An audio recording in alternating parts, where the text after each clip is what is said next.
সংসারে আপনার সব থেকে বড় বন্ধু কে? কেউ বলবেন ছোটবেলার বন্ধুরা, কেউ বলবেন মাতা পিতা, কেউ বলবেন ঈশ্বর। এবারে বলুন যে এই সংসারে আপনার সব থেকে বড় শত্রু কে? কেউ বলবে আপনার বিরোধী, সেই ব্যক্তি যে আপনাকে হিংসে করে, বা আপনার নিজের অহংকার। আমি বলবো যে এই সংসারে আপনার সব থেকে বড় বন্ধু হলো আপনার নিজের মন। এই চঞ্চল মনকে যদি আপনি নিয়ন্ত্রণ করতে শিখতে পারেন, তাহলে এর থেকে বড় বন্ধু এই সংসারে আপনি কোথাও পাবেন না। সেখানেই যদি এই মন আপনাকে বশ করে ফেলে, তাহলে সংসারে এর থেকে বড় শত্রুও আপনি কোথাও পাবেন না। প্রথমে এই মনকে নিয়ন্ত্রণ করতে শিখে যান, আর তখন এই মন প্রসন্ন হয়ে বলবে, মনুষ্য জীবনের সব থেকে বেশি গুরুত্বপূর্ণ বিষয় হল মনের একাগ্রতা। এই সংসারের যে কটি মহান কার্য সম্পাদন হয়েছে তা হল মনের এই একাগ্রতার একমাত্র ফল। আপনি অবশ্যই দেখে থাকবেন, অনেক ছোট বড় নদী যা বয়ে চলে তাদের সামনে একটা বাঁধ নির্মাণ করা হয় সেই সব নদীর জল সঞ্চয় করতে। বাঁধ হয়ে গেলে প্রয়োজন মতো বা মনের ইচ্ছে মতো তাকে ব্যবহার করা সম্ভব। এবার এটাই আমাদের মনের সাথেও সম্ভব।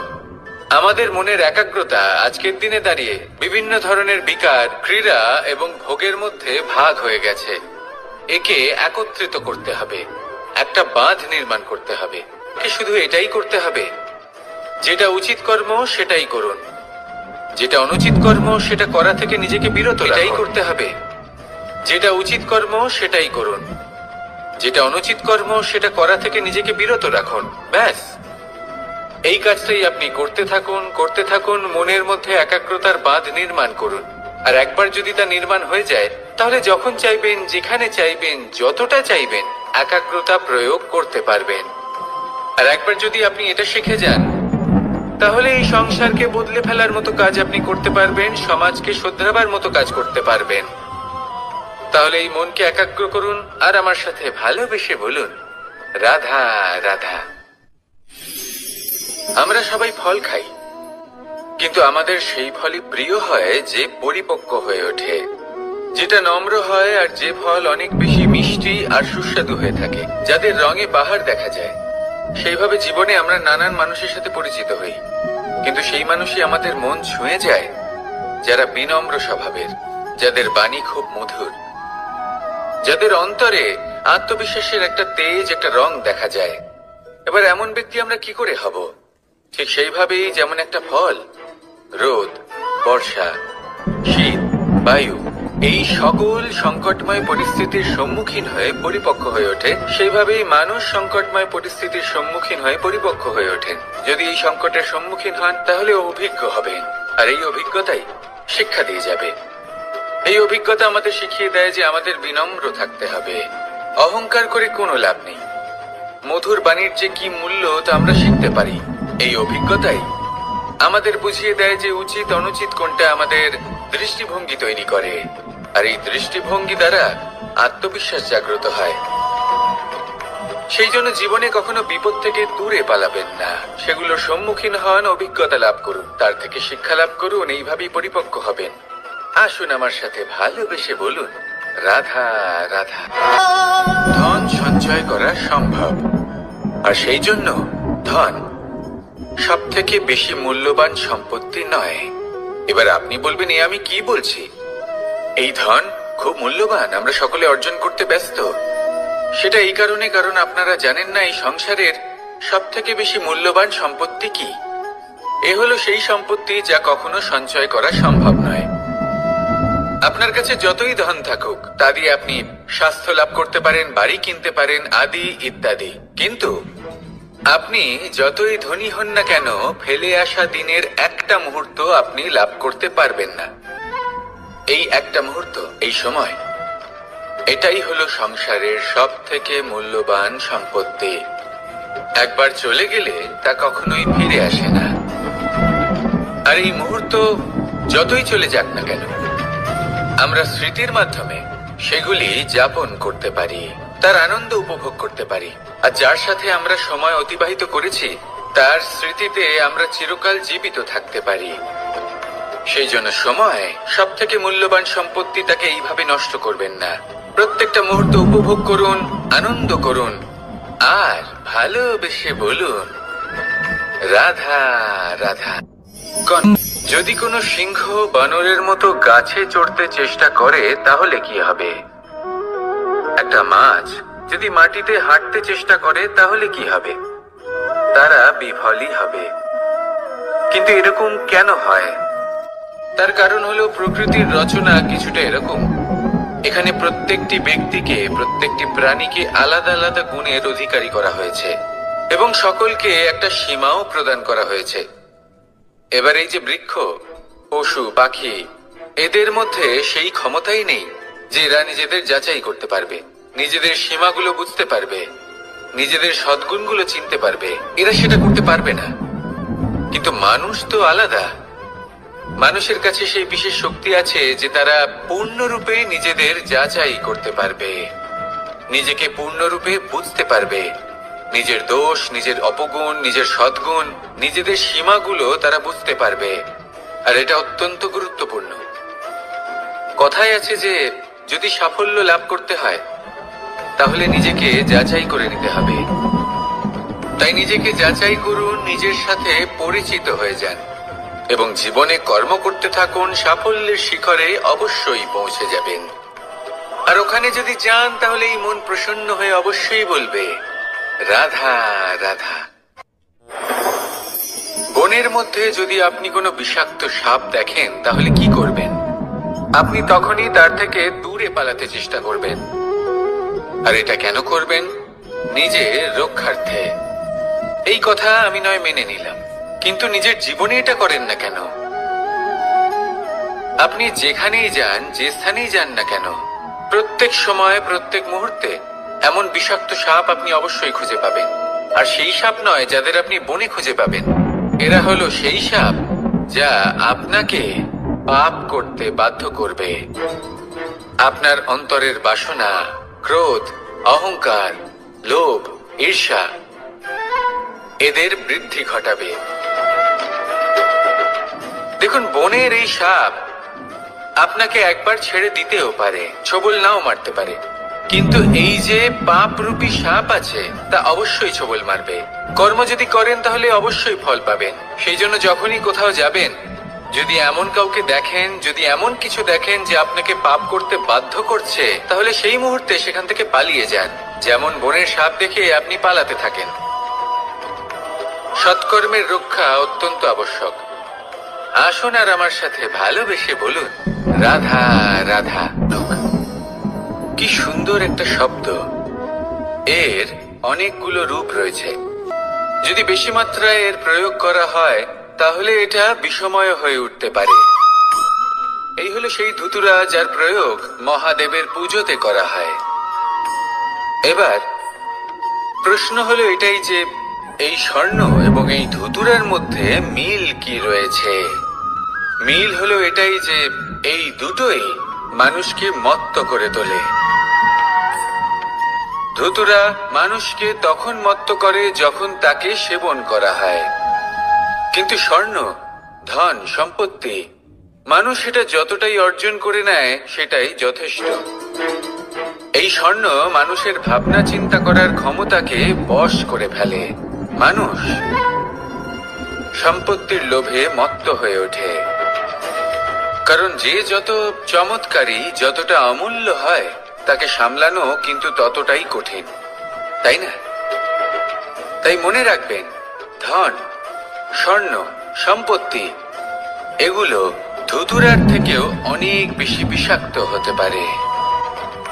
তাই এর ওপর আত্মসংযমের একটা কবচ পরিয়ে রাখবেন এবং বিবেকের শক্তির সাথে এগুলো প্রয়োগ করুন, তবেই কল্যাণ হবে। আসুন আমার সাথে ভালোবেসে বলুন রাধা রাধা। রোগ যদি এসে থাকে তাহলে তার ওষুধও অবশ্যই আসে। সমস্যা যদি আসে তাহলে সেই সমস্যার সমাধানও নিজে থেকেই আমাদের কাছে চলেই আসে। এই সংসার, এই জীবনের শুধুমাত্র একটাই নিয়ম আছে, আর তা হলো এটাই এই সংসার হলো একটা চক্রের মতো, এতে শাশ্বত বলে কিছু নেই, নিত্য বলে কিছু নেই। আর যা কিছুই রয়েছে সব বদলাতে চলেছে। যদি আপনার জীবনে দুঃখ থাকে, সমস্যা থাকে, যদি আপনি বিপদ দ্বারা আচ্ছন্ন, তাহলে মনে রাখবেন সবকিছু বদলে যেতে চলেছে।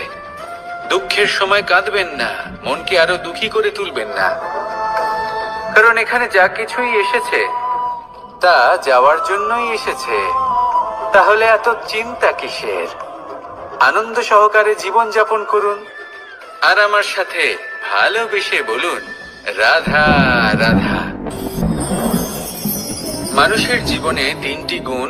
যদি জ্ঞান লাভ করতে চান তাহলে শ্রদ্ধার প্রয়োজন, যদি মান লাভ করতে চান তাহলে স্বভাবে বিনম্র হওয়া প্রয়োজন, আর যদি মনোবাঞ্ছিত স্থান লাভ করতে চান তাহলে যোগ্যতার প্রয়োজন। বিষয়টা সহজ। শ্রদ্ধা আপনাকে জ্ঞান দেবে, নম্রতা আপনাকে মান, আর যোগ্যতা উচিত স্থান দেবে।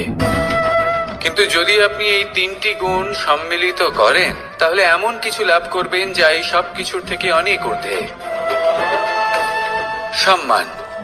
আর এ হলো সেই সম্মান যা প্রত্যেক মানুষের নিজের জীবনে লাভ করতে চেষ্টা করা উচিত, কারণ এই হলো সেই সম্মান যার কারণে আপনি চলে যাওয়ার পরেও এই সংসার আপনাকে ভালোবাসবে আর মনে রাখবে। আসুন আমার সাথে ভালোবেসে বলুন রাধা রাধা।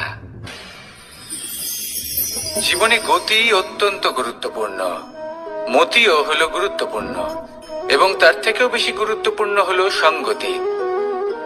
একটা জলের ফোঁটা, তার মধ্যে গতি থাকে, প্রকৃতির মধ্যে তা লাভ করার ইচ্ছে নিহিত থাকে, কিন্তু এই যে সঙ্গতি তা নির্ধারিত করে যে এই জলের ফোঁটা ঝিনুকের মুখে পড়ে মুক্ততে পরিণত হবে নাকি বিষাক্ত সাপের মুখে পড়ে বিষে পরিণত হবে।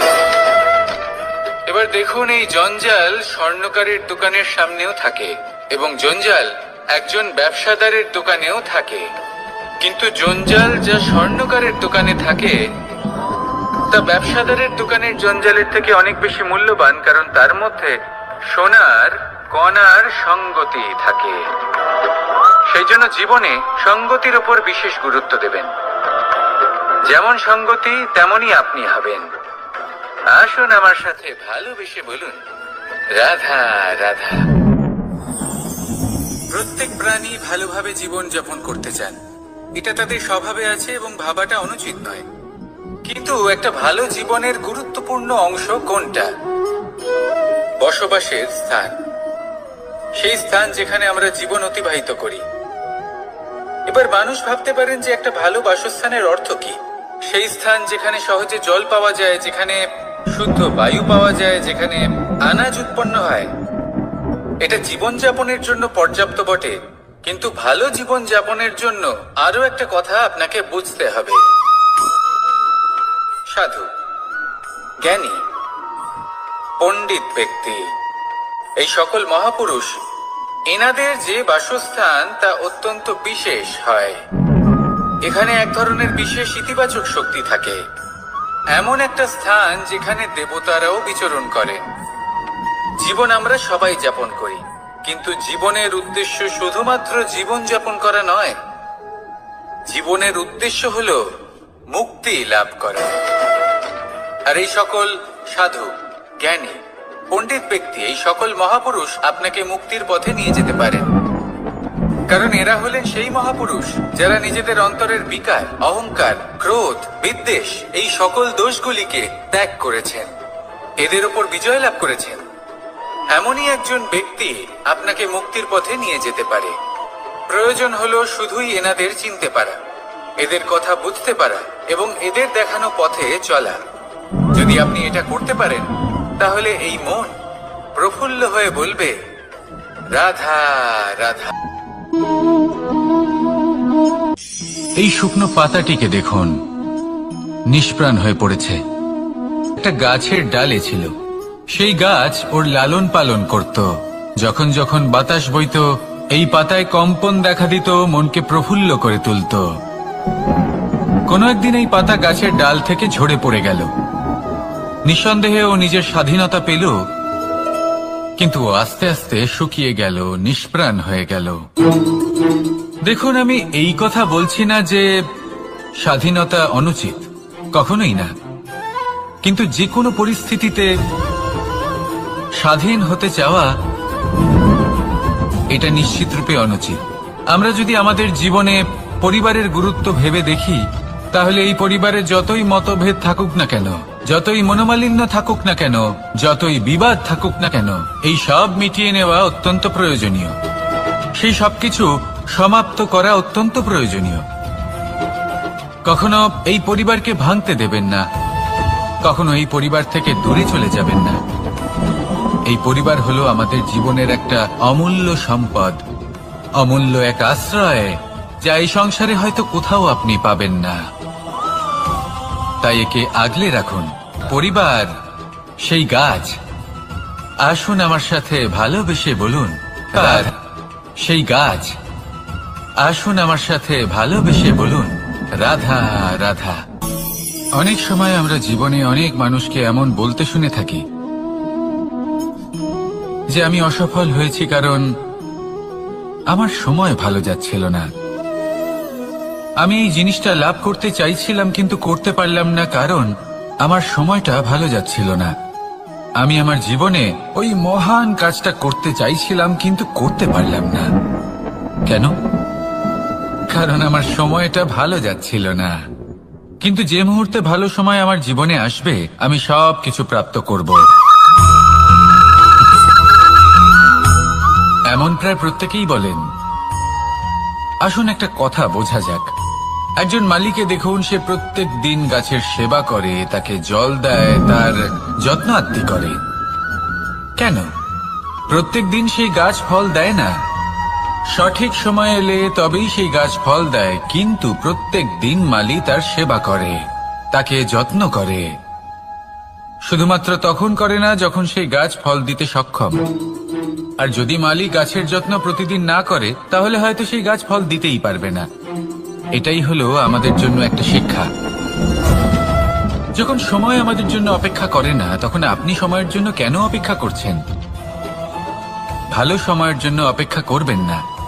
ভালো এবং শুভ কর্ম দ্বারা ভালো সময়কে নিজের কাছে টেনে আনুন। নিরন্তর কর্ম করুন, পরিশ্রম করতে থাকুন। শুভ সময় আপনা থেকেই আপনার কাছে আসবে। আসুন আমার সাথে ভালোবেসে বলুন, রাধা রাধা। একে বালি বলুন, মাটি বলুন বা ধুলো বলুন, এ দিয়ে কত কিছু করা সম্ভব। এ দিয়ে আপনি নিজের বাসস্থান নির্মাণ করতে পারেন, প্রাচীর গড়ে তুলতে পারেন, অট্টালিকা নির্মাণ করতে পারেন। কিন্তু যদি এই বালিকে আপনি মুষ্টিবদ্ধ করে রাখতে চান, তাহলে তা হাত থেকে ফসকে যাবে। আপনি কখনোই একে মুষ্টিবদ্ধ করতে পারবেন না। এরকমই হয় আমাদের জীবন, আর এরকমই হয় সময়। এই মুষ্টিবদ্ধ করা বালির মতো। সময়কে আমরা বাধা দিতে পারবো না, আটকেও রাখতে পারবো না। এ হলো প্রবাহমান। জন্ম থেকে মৃত্যু পর্যন্ত এই যে সময়, তা খুবই সীমিত। আর এই সময় আমরা যেটাই করি তার দ্বারাই আমাদের মূল্য নির্ধারিত হয়। আর এই সংসার থেকে চলে যাওয়ার পরেও এই সংসার এই সব কর্মের জন্যই আমাদের মনে রাখে। তাই যদি আপনি এটা ভাবেন যে আজ যে কর্ম করার ছিল আমি না হয় কাল করে নেব, কাল আমার লক্ষ্যে পৌঁছানোর কথা ছিল আমি পরশু পৌঁছবো, না, এই সময় খুব মূল্যবান, একে নষ্ট করবেন না। এই সময়কে সদ্ব্যবহার করুন, মহান হবার পথে অগ্রসর হন। একে যদি মুষ্টিবদ্ধ করে রাখার চেষ্টা করেন, এই সময় থেমে থাকবে না। আসুন আমার সাথে ভালোবেসে বলুন, রাধা রাধা। আমাদের জীবনে অনেক ধরনের ব্যক্তি এসে থাকেন। কেউ কেউ আমাদের সাথে থেকে যান, কেউ আমাদের থেকে দূরে চলে যান। কেউ ভালো মানুষ হন, কেউ খারাপ মানুষ। কিন্তু আমরা সবসময় সেই সময়টাকে নিয়ে দুঃখ প্রকাশ করি যখন আমাদের জীবনে কোনো খারাপ ব্যক্তি প্রবেশ করেন। তারা আমাদের খারাপ অনুভূতি দেন, দুঃখ দেন, কষ্ট দেন। আমরা সবাই তাকে ভালো মন্দ কথা বলি। কিন্তু কেন? এমন বিভিন্ন ধরনের মানুষ, খারাপ মানুষ, ভালো মানুষ, সবার জীবনেই আসেন এবং সকলকেই একটা অমূল্য শিক্ষা দান করে যান। এবার আপনি নিজেই ভেবে দেখুন, জীবনে যখন প্রথমবার আপনি আগুন স্পর্শ করেছিলেন, তখন আপনি একটা শিক্ষা লাভ করেছিলেন যে আমাকে আগুনের থেকে একটু দূরে থাকতে হবে। তারপর আস্তে আস্তে আপনি শিখলেন যে কিভাবে এই আগুনকে নিয়ন্ত্রণে রাখতে হবে। তারপর আপনি শিখলেন যে কিভাবে নিজের জীবনে তাকে প্রয়োগ করতে হবে, তা সে অন্ধকারে প্রকাশ লাভ করার জন্য হোক বা খাবার বানানোর জন্য। সেইভাবেই কোনো খারাপ ব্যক্তি যখন আপনার জীবনে আসে কোনো শিক্ষা দিয়ে যান, তার প্রতি কৃতজ্ঞ থাকুন। তার বিষয় খারাপ ভাবার বা খারাপ অনুভূতি নিয়ে থাকার কোনো প্রয়োজন নেই। সেই শিক্ষা লাভ করুন। সংসারে আমাদের জীবনে যখন কোনো সুখ বা দুঃখ আসে, তার জন্য আমরা কাউকে না কাউকে অবশ্যই দায়ী করে থাকি, তাই না? এই ব্যক্তি আমাদের সাথে এরকম কাজ করেছেন, তাই আমার সাথে এমন হলো। ওই ব্যক্তি যদি এমনটা না করতেন, তাহলে আজ আমি ওই স্থানে পৌঁছতে পারতাম। সবই আপনার দৃষ্টিভঙ্গির ওপর নির্ভরশীল, আর যদি আপনার দৃষ্টিভঙ্গি এমন হয়, তাহলে তা অনুচিত। সত্যি কথা বলতে এই সংসারে ভিন্ন ভিন্ন ধরনের মানুষ আছে। এটা আপনার ওপর নির্ভর করছে কিভাবে তাদের স্বাগত জানাবেন। একবার ভাবুন, আমি আমার দুটো হাত সামনে নিয়ে এলাম, দুটো মুঠো খুলে দিলাম। দুই প্রকারের মানুষ আসবেন, কিছু না কিছু দিয়ে যাবেন। এই মুঠো যদি আমি বন্ধ করে দিই, তাহলে না কেউ আমাকে কিছু দিতে পারবে, না আমার কিছু যাবে আসবে। নিশ্চয়ই বুঝতে পারছেন এই দুই ধরনের ব্যক্তি কারা এবং তারা কি দিয়ে যান। আমি যদি নিজের মুঠো খুলে দিই, তাহলে কিছু ভালো মানুষ আসবেন, আমাকে আনন্দ, সন্তুষ্টি, জ্ঞান প্রদান করে যাবেন, ভালো অভিজ্ঞতা দিয়ে যাবেন। কোনো খারাপ ব্যক্তি যদি আসেন, তাহলে তিনিও খারাপ অভিজ্ঞতা দেবেন, যার থেকে আমি শিক্ষা লাভ করব। এই সব কিছু আমি লাভ করতে পারি। মুঠো যদি বন্ধ করে রাখি, তাহলে আমি কিছুই পাবো না। দেখুন, এই সংসারে প্রত্যেকের জীবনে এইরকম। প্রত্যেকের জীবনে সবকিছুই আছে, ভালো খারাপ দুই মানুষই আছে। ভালো অভিজ্ঞতা আছে, খারাপ অভিজ্ঞতা আছে। নির্ভর করছে আপনার উপর যে আপনি কি করবেন, এনাদের স্বাগত কিভাবে জানাবেন, কার থেকে কি বুঝবেন, কি শিখতে পারবেন, আর কোন দৃষ্টিভঙ্গি নিয়ে অগ্রসর হবেন। এটাই নির্ধারণ করবে যে আপনার জীবন কেমন হবে। আসুন আমার সাথে ভালোবেসে বলুন, রাধা। সে বুঝতে পারে যে সেই হিরে আদৌ তার শোভাবর্ধন করছে কিনা, তাকে ভালো দেখাচ্ছে কিনা, প্রসাধনের জন্য সেটা ব্যবহার করা ঠিক হবে কিনা। অর্থাৎ হীরের উপস্থিতিতে দর্পণের গুরুত্ব কম হলো না, দর্পণের কারণে হীরের মূল্য বোঝা গেল। আমাদের জীবনেও ঠিক এরকমই ঘটে। আপনারা যদি সংসারে নিজের আশেপাশে দেখেন, এমন অনেক মানুষ দেখতে পাবেন যারা নিজেদের ক্ষেত্রে মহান স্থানে পৌঁছেছেন, নিপুণ এবং শ্রেষ্ঠ হয়েছেন, তাহলে নিজেকে ছোট মনে করবেন না। আসুন আর আমার সাথে ভালোবেসে বলুন, রাধা রাধা। মানুষ জন্মগ্রহণ করে, তার সাথে ভয়েরও জন্ম হয়। ছোটবেলা থেকেই আমাদের মনে কোনো না কোনো প্রকারের ভয় থেকেই যায়। কেউ এই বিষয়ে ভয় পায় যে তার কোনো বস্তু তার থেকে দূরে চলে যাবে। কেউ এই বিষয়ে ভয় পায় যে আমি নিজেকে হারিয়ে ফেলব। কেউ এই ভেবে ভয় পায় যে আমার প্রিয়জনেরা তারা যেন আমার থেকে দূরে না চলে যায়। কেউ এই ভেবে ভয় পায় যে আমরা যেন পথ না হারিয়ে ফেলি, আদি ইত্যাদি। কিন্তু সত্যি কথা বলতে ভেবে দেখুন, এই ভয় বাস্তবে কি? শুধুই একটা মনস্থিতি, আর কিছুই নয়। যা কিছু আপনি জীবনে পেয়েছেন তা একদিন আপনাকে হারাতে হবে। এই জীবন হলো আপনারই, কিন্তু তাও একদিন সমাপ্ত হবে। তাই ভয় পেয়ে কি লাভ? এই ভয় শুধু আপনাকে জীবন যাপন করা থেকে বাধা দিচ্ছে, আর কিচ্ছু নয়। পথ হারিয়ে ফেললেই বুঝতে পারবেন যে নতুন পথ কিভাবে বানাতে হয়। কিছু মানুষকে জীবন থেকে হারালে তবেই আপনি বুঝবেন যে আপনার আপনজনকে। এই ভয়ের কারণে ভীত হয়ে থাকবেন না। এই তারা নক্ষত্র অন্ধকারের অভাবে গুরুত্ব হারায়। শিবকেও মহাদেব হওয়ার জন্য বিষ পান করতে হয়েছিল। প্রত্যেক পরিস্থিতি, প্রত্যেক সাফল্য আপনার পরীক্ষা নেবে, তাতে উত্তীর্ণ হওয়া হলো আপনার কর্ম। যখনই আপনি ভয় পাবেন বা সংকটের সম্মুখীন হবেন, তখন সাহসের সাথে তার সম্মুখীন হন। মনে রাখবেন, যে সম্মুখীন হতে জানে সাফল্য তার সাথে সবসময় থাকে। আসুন আর আমার সাথে ভালোবেসে বলুন, রাধা রাধা। এই সংসারে সব থেকে বেশি কোমল বস্তু হলো রেশম। এই রেশম এতটাই কোমল হয় যে এর পুরো একটা থান শুধুমাত্র একটা হাতে ধরা সম্ভব। কখনো ভেবে দেখেছেন এই রেশম কিভাবে হয়? একটি কীট তার লালার দ্বারা উৎপন্ন হয়। এই কীট সেই রেশমকে পাক দিতে থাকে, পাক দিতেই থাকে আর আস্তে আস্তে তার মধ্যেই জড়িয়ে পড়ে। শেষে ওর এই সুন্দর অমূল্য সৃষ্টি রেশমের এই সুতো তার নির্মাণ কার্য পূর্ণ হয়, কিন্তু তাতেই ও নিজে বন্দী হয়ে যায়। নিজেরই মায়াজালের এই বন্দী গৃহে নিজেই ফেঁসে যায়। এবার এই সুতোকে ব্যবহারযোগ্য করে তোলার জন্য এই কীটগুলিকে এই কবচের সাথেই ফুটন্ত জলে ফেলে দেওয়া হয়।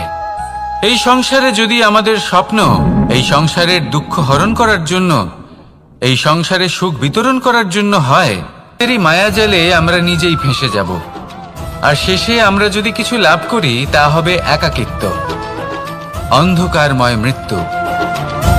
তাই স্বপ্ন অবশ্যই দেখুন, কিন্তু এমন ভাবে স্বপ্ন দেখবেন না যে তার এই বন্দিগৃহে আপনি নিজেই ফেঁসে গেলেন। স্বপ্ন দেখুন পরোপকারের, পরমার্থের, সবাইকে উদ্ধারের, অন্ধকারের নয়। তবেই কল্যাণ হবে, আর তবেই এই হৃদয় প্রসন্ন হয়ে বলবে, রাধা রাধা। মানুষ যখন এই সংসারে প্রবেশ করে, অর্থাৎ জন্মগ্রহণ করে, তখন নিশ্চিন্তে থাকে, আনন্দে থাকে। কিন্তু যেই মাত্র তার মধ্যে বোধশক্তি আসে, তখন সে চিন্তা করতে শুরু করে। চিন্তা ভবিষ্যতের, সেই সমস্ত বিষয় নিয়ে চিন্তা করে যা ওর হাতে নেই। তারপর বড় হয়, বিবাহ সম্পন্ন হয়, গৃহস্থ জীবন যাপন করে, তারপর আবার চিন্তায় মগ্ন হয়ে যায়। ভাবে, এই যে আমার পরিবার, আমি কি ঠিকমতো তার খেয়াল রাখতে পারছি? কাল যখন আমি এই সংসার থেকে চলে যাব, তখন আমার এই পরিবারের দেখাশোনা কে করবে? শেষ পর্যন্ত এই পরিবার তো আমারই উত্তরদায়িত্ব। যাক, আপনাকে একটা প্রশ্ন করি। এই সংসারে আসার পূর্বে আপনি কি এই প্রশ্ন করেছিলেন, এটা ভেবেছিলেন যে আমাকে ছাড়া এই সংসার কিভাবে চলবে? করেননি, তাই তো? তাই আপনার এটা নিয়ে দুশ্চিন্তা করার প্রয়োজন নেই যে আপনি যখন এই সংসার ত্যাগ করে চলে যাবেন তখন কি হবে।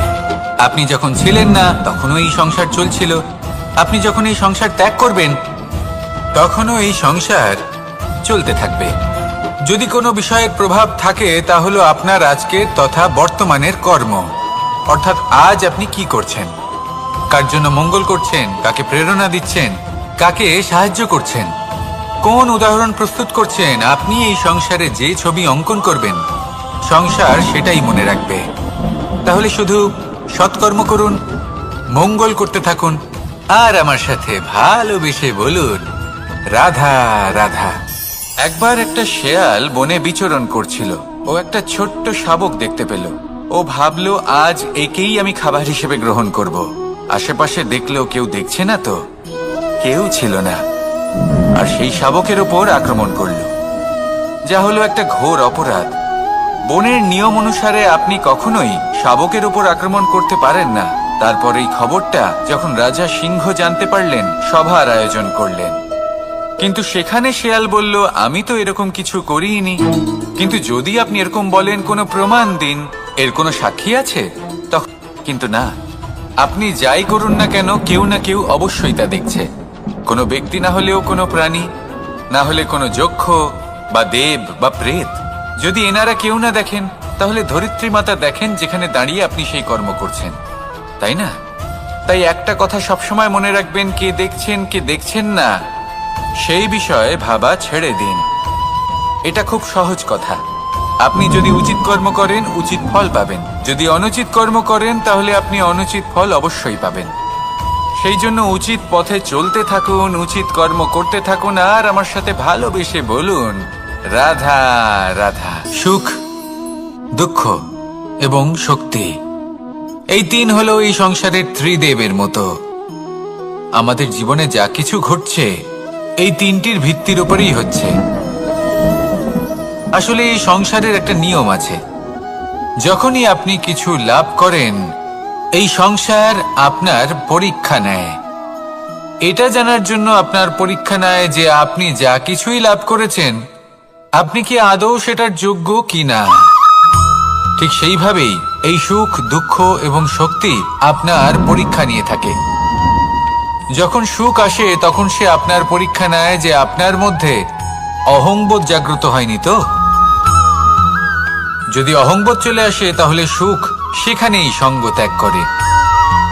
দুঃখ আপনার ধৈর্যের পরীক্ষা নিতে থাকে, আর যদি আপনার মধ্যে ধৈর্য না থাকে তাহলে এটা আপনাকে আরো বেশি দুঃখের গভীর অন্ধকারে ঠেলে দেবে।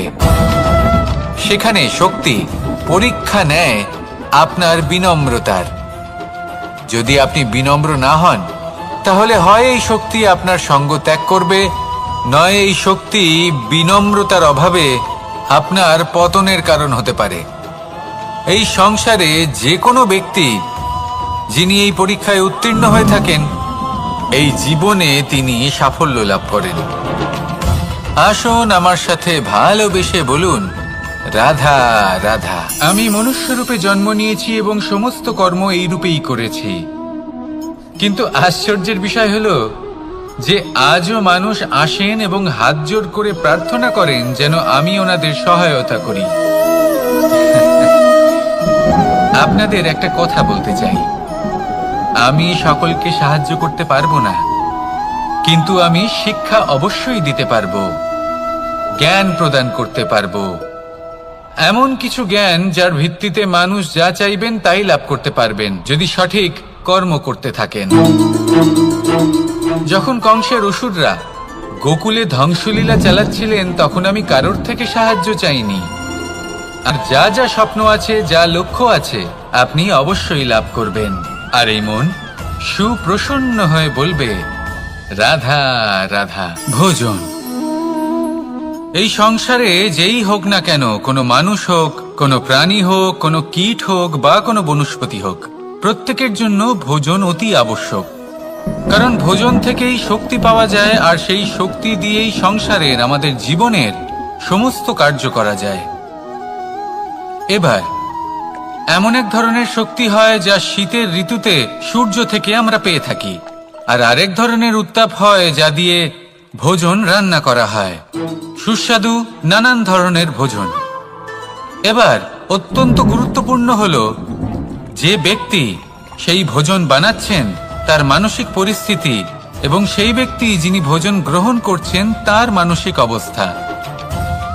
যখনই আপনি ভোজন বানাচ্ছেন তখন ভালোবাসার সাথে কাজটা করুন, ধন্যাত্মক ভাব নিয়ে, সৎ ভাবনার সাথে। কারণ আপনার এই মানসিক স্থিতি শক্তির আকারে সেই খাদ্যের সাথে মিলে মিশে যায়। আর যখনই আপনি ভোজন গ্রহণ করছেন তখন সদ্ভাবনার সাথে, প্রসন্নতার সাথে গ্রহণ করুন, ধন্যাত্মক ভাব নিয়ে। যদি আপনি প্রসন্নতার সাথে রান্না করেন, প্রসন্নতার সাথে খাদ্য গ্রহণ করেন, তাহলে আপনি প্রসন্নই থাকবেন। আর মন সুপ্রসন্ন হয়েই বলবে, রাধা রাধা। দীপাবলি আমাদের সবথেকে বড় উৎসব। শ্রীরাম রাবণকে পরাস্ত করে 14 বছরের বনবাস কাটিয়ে আবার অযোধ্যায় ফিরে এলেন অমাবস্যার রাত্রে। অযোধ্যায় সবাই খুব প্রসন্ন ছিলেন, খুবই উৎসাহিত ছিলেন। অযোধ্যায় সহস্র প্রদীপ প্রজ্বলিত করা হয়েছিল এই উৎসবে। একে আমরা দীপাবলি বলে থাকি। এবার এই বিষয়ে আমরা সকলে জানি। আপনি কি এটা জানেন যে শ্রীরাম বাস্তবে অমাবস্যার এক রাত আগেই অযোধ্যায় পৌঁছে গেছিলেন? সবার সামনে অমাবস্যার রাতে এসেছিলেন। এর কারণ কি? শ্রীরাম প্রমাণ করতে চেয়েছিলেন যে যে কোনো সময়, দিন হোক বা রাত, শুভ বা অশুভ হয় না। শুভ অশুভ কিছু থাকলে তা হলো মানুষের চিন্তা, তার ভাবনা, তার নির্বাচন আর তার কর্ম। নিজেই দেখে নিন, শ্রীরাম শুভ কাজ করে ফিরেছিলেন এবং অমাবস্যার মতো গভীর এক রাত্রিকেও দীপাবলিতে পরিবর্তিত করেছিলেন। এমনটাই যদি আমরা করতে পারি তাহলে এমন কোনো গৃহে যান যেখানে অসহায় ব্যক্তি রয়েছেন, যা অন্ধকারাচ্ছন্ন, আর সেখানে প্রকাশ প্রজ্বলিত করুন। প্রকাশ সহায়তার, প্রেরণার, আশার। যদি এমন কিছু আমরা করতে পারি, তাহলে কথায় আছে প্রত্যেক পুত্র তার পিতার প্রতিচ্ছবি হয়, আর সমস্ত প্রতিচ্ছবি চায় যেন সে তার অস্তিত্ব প্রাপ্ত করতে পারে। পুত্র চায় সে যেন তার পিতার মতো হয়, বা কখনো কখনো তার থেকেও শ্রেষ্ঠ হয়। সেটা কোনো অনুচিত ব্যাপার নয়। অনুচিত তখন হয় যখন পুত্র নিজের পিতার মতো হবার স্বপ্ন পূরণ করতে গিয়ে বা তার থেকেও শ্রেষ্ঠ হওয়ার স্বপ্ন পূরণে অনুচিত পথের আশ্রয় নেয়। কারণ তারপরে সে তার পিতার গুণগুলি আত্মসাৎ করতে চায় না। সে শুধুই এটা চায় যে সংসারের চোখে যেন আমি শ্রেষ্ঠ প্রমাণিত হই। এটা অনুচিত।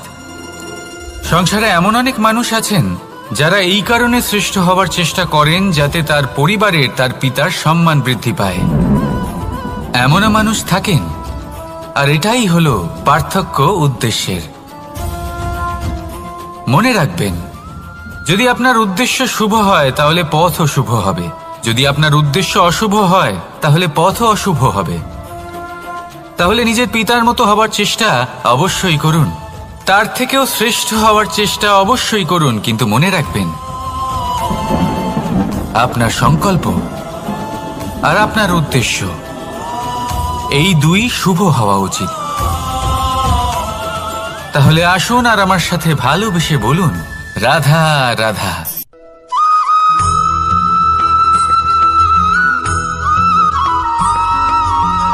পিতা আর পুত্রের সম্পর্ক অত্যন্ত মধুর হয়ে থাকে। পিতা স্বপ্ন দেখেন, তাকে পূর্ণ করার সকল সম্ভাব্য চেষ্টা করেন, কিন্তু তাও অনেক সময় ওনার স্বপ্ন অপূর্ণ থেকে যায়। তখন পিতা ভাবেন যে স্বপ্ন উনি পূর্ণ করতে পারেননি, ওনার সন্তান তা অবশ্যই পূরণ করবে। যে স্থানে উনি কখনো পৌঁছতে পারেননি, সেই স্থানে ওনার পুত্র অবশ্যই পৌঁছবে। পিতা নিজের সন্তানের ভবিষ্যৎ নিয়ে সেই স্বপ্ন দেখেন, আর যখন সেই সন্তান সামনে এগোতে থাকে তখন তার দুঃখ হয় না, বরং গর্ব হয়। ওনার ভালো লাগে এটা দেখে যে ওনার সন্তান অনেক উন্নতি করছে। কিন্তু যখন সন্তান নিজের অভিভাবকের শক্তি দেখে, তার যশ দেখে হিংসা করতে থাকে, সমস্যা সেইখানেই শুরু হয়। সেই জন্য সকল সন্তানকে এটা মনে রাখতে হবে, দেখুন, পুত্র হবার সুবাদে, এক সন্তান হবার সুবাদে এটা হলো আপনার অধিকার যে আপনি আপনার পিতার থেকে বেশি উন্নতি করবেন। আপনার পিতাও এটাই চান, কিন্তু সুস্থভাবে এটা করুন। একটা রেখা টেনে নিন যাতে আপনি তাতে এগোতে পারেন আর আপনার পিতার তাতে গর্ববোধ হয়, আর সেই বিষয়ে দুঃখ না হয় যে আমার সন্তান আমাকেই ছোট করার চেষ্টা করছে। ইতিহাস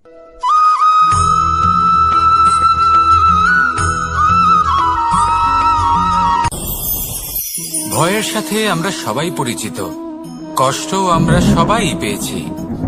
কখনো কখনো আমরা অসুস্থ হয়ে পড়ি, আর এমন সময় হলে মাতার মমতা, কখনো বাবার স্নেহ, কখনো বন্ধুদের পাশে থাকার অনুভূতি আমাদের রোগ নিরাময়ে সাহায্য করে। কখনো যদি আমরা নিরাশ হয়ে পড়ি, তখন যদি আমাদের কোনো আপনজন আমাদের দুটো ভালো কথা বলে, তখন আমাদের মনোবল বেড়ে যায়। ঠিক তেমন সংসারের এই রঙ্গমঞ্চে যদি আপনি পীড়িত অনুভব করেন, কিছু শুভ কথা আলোচনা করুন, কিছু স্তুতি গান করুন, কিছু মুহূর্তের জন্য হলেও নিজের ইষ্টদেবের কথা স্মরণ করুন আর প্রার্থনা করুন। সাহস বাড়বে, শক্তিও বৃদ্ধি পাবে এবং সামনে এগিয়ে চলার পথও দেখতে পাবেন। তখন এই মন প্রসন্ন হয়ে বলবে, রাধা রাধা।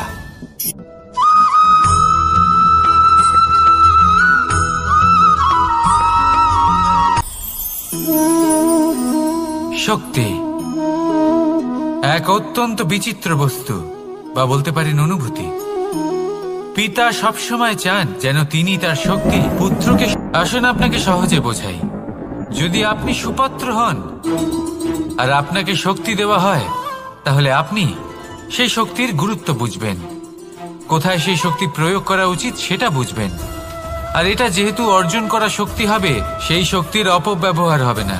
কিন্তু যদি এই আপনি কুপাত্র হন আর যদি আপনাকে এই শক্তি দেওয়া হয়, তাহলে কি হবে? দেখতে গেলে এই শক্তি আপনি দান হিসেবে পেয়েছেন, তাই না আপনি এই শক্তির গুরুত্ব বুঝবেন আর না এর প্রয়োগ আপনি জানবেন। তার অপব্যবহার হওয়া সুনিশ্চিত। তাই যদি আপনি কোনো শক্তি অর্জন করতে চান, তাহলে আগে তার যোগ্য হয়ে উঠুন। পুত্র নয়, পাত্র হয়ে উঠুন। আর আমার সাথে ভালোবেসে বলুন, রাধা রাধা।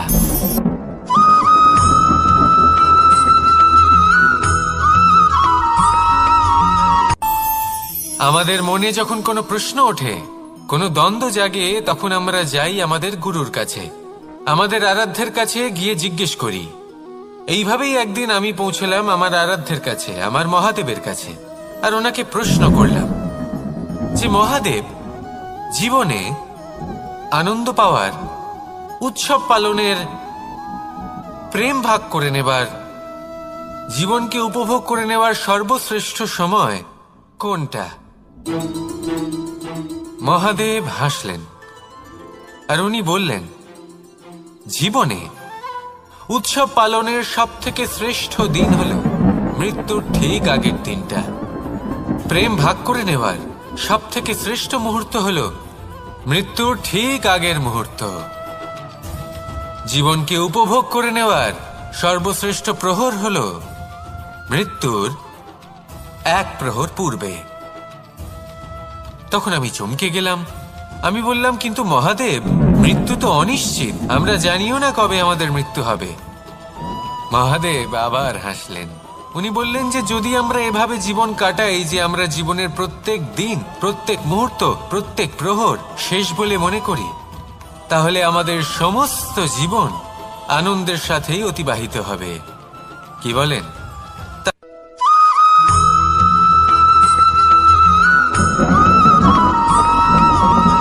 এই সংসারের সব থেকে গুরুত্বপূর্ণ তত্ত্ব কোনটা? প্রথম হলো সময়। জন্ম থেকে মৃত্যু পর্যন্ত এই যে সময়, এটাই তো হলো জীবন। দ্বিতীয় হলো জীবন, যাতে আমরা সময়ের সদ্ব্যবহার করি, শ্রেষ্ঠ থেকে শ্রেষ্ঠতর কাজ করার চেষ্টা করি। বহু বছরের এই পরম্পরা, এই সংস্কৃতিকে এগিয়ে নিয়ে যাওয়ার চেষ্টা করি। এই সংসারে আমরা অংশগ্রহণ করতে চেষ্টা করি। তৃতীয় হলো ধন, সেই ধন যা প্রত্যেক ব্যক্তি অর্জন করতে চেষ্টা করেন। এবার এই তিনটি তত্ত্বের মধ্যে একটা সামঞ্জস্য আছে, সমান ব্যাপার আছে। সে ধনই হোক বা সময় হোক বা হোক জীবন। আর সেই সমান ব্যাপার হলো যে যদি আপনি এটা গণনা করতে থাকেন, তাহলে তা কমতে থাকে। যদি আপনি এটা ব্যবহার করেন, তাহলে তা বাড়তে থাকে। একে সংগঠিত করে রাখতে চেষ্টা করলে এ হাত থেকে ফসকে যায়। কিন্তু যদি আপনি একে সামলে রাখতে শিখে যান, তাহলে এমন কাজ করবেন যাতে সংসারের সাথে সাথে পরবর্তী প্রজন্ম লাভবান হবে। যদি কিছু শিখতে চান, তাহলে সামলাতে শিখুন, গণনা করা বা সংগঠিত করা নয়। আসুন আর আমার সাথে ভালোবেসে বলুন, রাধা রাধা।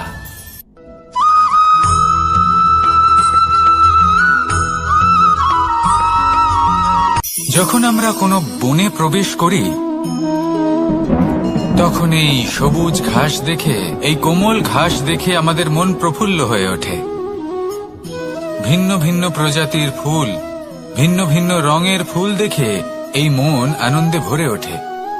এখানে শিশুরা আনন্দ লাভ করে, বড়রা ভোজন গ্রহণ করেন, কথাবার্তা বলেন, হাঁটাহাঁটি করে বেড়ান।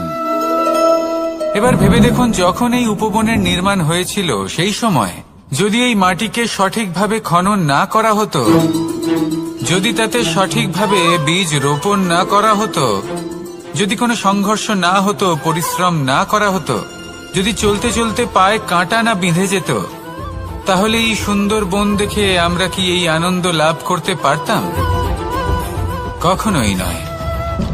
ধরুন কোনো নদীর তটে সুন্দর একটি বন আছে, সেই বনের আনন্দ লাভ করতে গেলে আপনাকে সেই নদী পার করতেই হবে। যদি সুখের নদীর কাছে পৌঁছতে চান তাহলে তটে যে কাঁটা রয়েছে সেগুলোর সাথে সংঘর্ষ করতেই হবে। এই সংসারে যদি আপনি সুখ লাভ করতে চান তাহলে সুখ লাভের এই যাত্রা শুরু করতে হবে সংঘর্ষ দ্বারা। তাহলে সংঘর্ষকে স্বাগত জানান, এর পেছনেই সুখ রয়েছে যা আপনার জন্য অপেক্ষা করছে।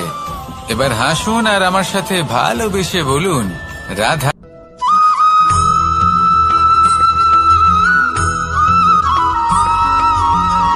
পুরুষার্থ।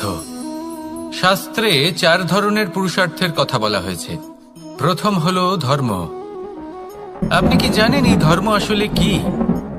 আপনার কি মনে হয় ধর্ম আসলে কি? কোনো বিশেষ ঈশ্বরকে মানাই কি ধর্ম বলা হয়? নাকি কোনো বিশেষ রীতি পালন করাই হলো ধর্ম? নাকি কোনো বিশেষ সাহিত্যকে সর্বশ্রেষ্ঠ মনে করাই হলো ধর্ম? না, ধর্ম হলো সেটা যাকে ধারণ করা যেতে পারে। আর ধারণ শুধু সেটাই করা যায় যা পবিত্র। পবিত্র শুধু তাকেই বলা হয় যা নিঃস্বার্থ, যার মধ্যে শাসন করার কোনো ইচ্ছে নেই, যা সরলভাবেই প্রবাহমান, জল এবং বায়ুর মতো। যখন কোনো ব্যক্তি ধর্মকে ধারণ করেন এবং সেই ধর্ম সেই ব্যক্তিকে রক্ষা করে, তখন তাকে ধর্ম বলা হয়। ধর্ম যা রক্ষা করে অহংকার থেকে, খারাপ চিন্তার হাত থেকে। সেই জন্য পুরুষার্থ গড়ে তোলার আগে, ধর্ম পালন করার আগে ধর্মের প্রকৃত অর্থ কি সেটা বুঝে নিন। এটা জেনে রাখুন যে সমস্ত ধর্মের আধার, সমস্ত ধর্মের ভিত শুধুমাত্র ভালোবাসা। আসুন আর এই ভালোবাসার সাথেই বলুন, রাধা রাধা।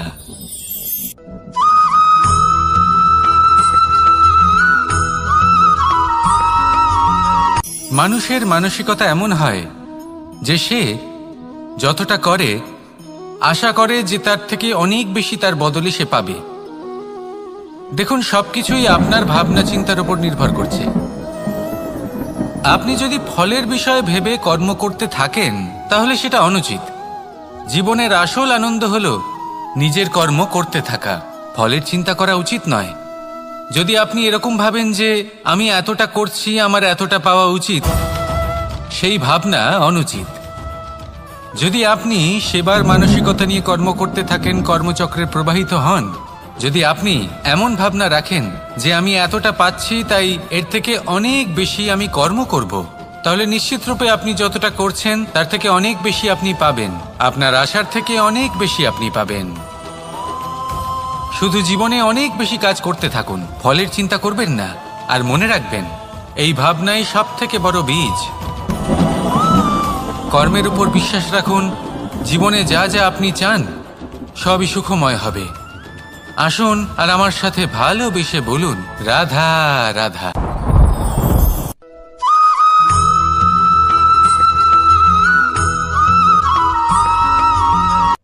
সংসারে আমাদের জীবনে যখন কোনো সুখ বা দুঃখ আসে, তার জন্য আমরা কাউকে না কাউকে অবশ্যই দায়ী করে থাকি, তাই না? এই ব্যক্তি আমাদের সাথে এরকম কাজ করেছেন তাই আমার সাথে এমন হলো। ওই ব্যক্তি যদি এমনটা না করতেন তাহলে আজ আমি ওই স্থানে পৌঁছতে পারতাম। সবই আপনার দৃষ্টিভঙ্গির ওপর নির্ভরশীল। আর যদি আপনার দৃষ্টিভঙ্গি এমন হয় তাহলে তা অনুচিত। সত্যি কথা বলতে এই সংসারে ভিন্ন ভিন্ন ধরনের মানুষ আছে। এটা আপনার উপর নির্ভর করছে কিভাবে তাদের স্বাগত জানাবেন। একবার ভাবুন, আমি আমার দুটো হাত সামনে নিয়ে এলাম, দুটো মুঠো খুলে দিলাম। দুই প্রকারের মানুষ আসবেন, কিছু না কিছু দিয়ে যাবেন। এই মুঠো যদি আমি বন্ধ করে দিই তাহলে না কেউ আমাকে কিছু দিতে পারবে, না আমার কিছু যাবে আসবে। নিশ্চয়ই বুঝতে পারছেন এই দুই ধরনের ব্যক্তি কারা এবং তারা কি দিয়ে যান।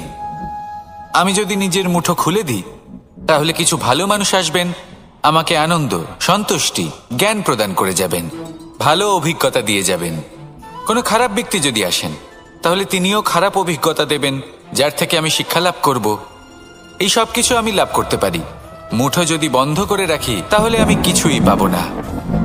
দেখুন, এই সংসারে প্রত্যেকের জীবনে এইরকম। প্রত্যেকের জীবনে সবকিছুই আছে, ভালো খারাপ দুই মানুষই আছে, ভালো অভিজ্ঞতা আছে, খারাপ অভিজ্ঞতা আছে। নির্ভর করছে আপনার উপর যে আপনি কি করবেন। এনাদের স্বাগত কিভাবে জানাবেন, কার থেকে কি বুঝবেন, কি শিখতে পারবেন, আর কোন দৃষ্টিভঙ্গি নিয়ে অগ্রসর হবেন। এটাই নির্ধারণ করবে যে আপনার জীবন কেমন হবে। আসুন আমার সাথে ভালোবেসে বলুন, রাধা রাধা।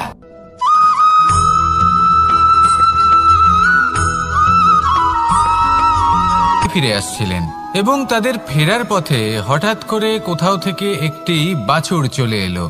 এই দুই বোন ভয়ভীত হয়ে গেলেন আর তাদের হাত থেকে সেই আটা পড়ে গেল, মাটিতে মিশে গেল। এবার এই পুরো ঘটনাক্রমে যদি কারোর বিন্দুমাত্র লাভ হয়ে থাকে, বিন্দুমাত্র আনন্দ পেয়ে থাকে, তাহলে সে কে?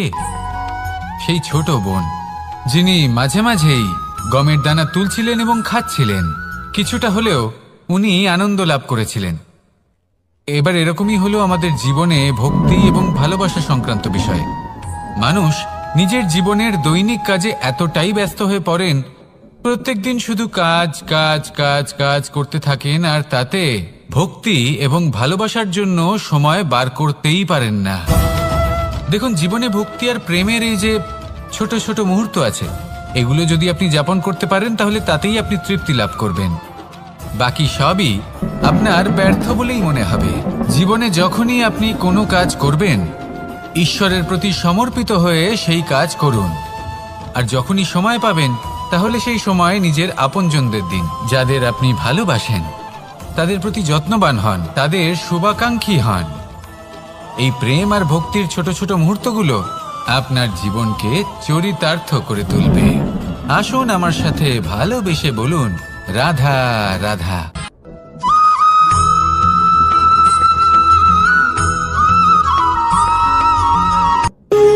যখন মানুষের মৃত্যু হয় তখন কি হয়? অনেক সংখ্যক মানুষ শোক পালন করতে চলে আসেন। যে ব্যক্তি মৃত্যু লাভ করেছেন তার অনেক বস্তু থাকে যেগুলো তার প্রিয়, যেগুলো তিনি ব্যবহার করেছেন। তার শয্যা, তার বস্ত্র, তার আভূষণ সবকিছু তার থেকে বিচ্ছিন্ন করা হয় এবং খালি হাতে তাকে শ্মশানের উদ্দেশ্যে রওনা করা হয়। আমি আপনাকে এই প্রশ্ন করতে চাই, আপনি এই সংসারে কি অর্জন করেছেন? ধন সম্পত্তি, বস্ত্র, আভূষণ, এই সব কিছু যে আপনি অর্জন করেছেন, আপনার মৃত্যুর পরে তা আপনার থেকে দূর হয়ে যাবে। এর উত্তর হলো একটাই, আপনার কর্ম। শুধু সেটাই আছে যা একান্ত আপনার, আর শুধু সেটাই এই সংসার থেকে চলে যাওয়ার পরেও সংসারেই জীবিত থাকবে। যদি আপনি দুষ্কর্ম করেন, তাহলে এই সংসার আপনাকে একটি অনুচিত উদাহরণ হিসেবে মনে রাখবে যে এই ব্যক্তি খুব পাপী ছিল, অনুচিত কর্ম করতেন। যে পথে তিনি চলেছেন সেই পথে কারোর চলা উচিত নয়। সেখানেই যদি আপনি সৎকর্ম করেন, তাহলে সংসার চিরকাল এটাই বলবে যে খুব ভালো মানুষ ছিলেন, সবাইকে ভালোবাসতেন, সবাইকে সাহায্য করতেন, আমার খুব প্রিয় মানুষ ছিলেন। এটাই হলো শ্রেষ্ঠ কর্ম। সেই জন্য জীবনে শুধুমাত্র ধন সম্পত্তি, আভূষণ এই সব অর্জন করতে গিয়ে নিজের মনোনিবেশ করবেন না। শ্রেষ্ঠ কর্ম করুন। সংসার থেকে চলে যাওয়ার পরেও এই কর্মই এই সংসারে আপনাকে জীবিত রাখবে। আসুন আমার সাথে ভালোবেসে বলুন, রাধা রাধা।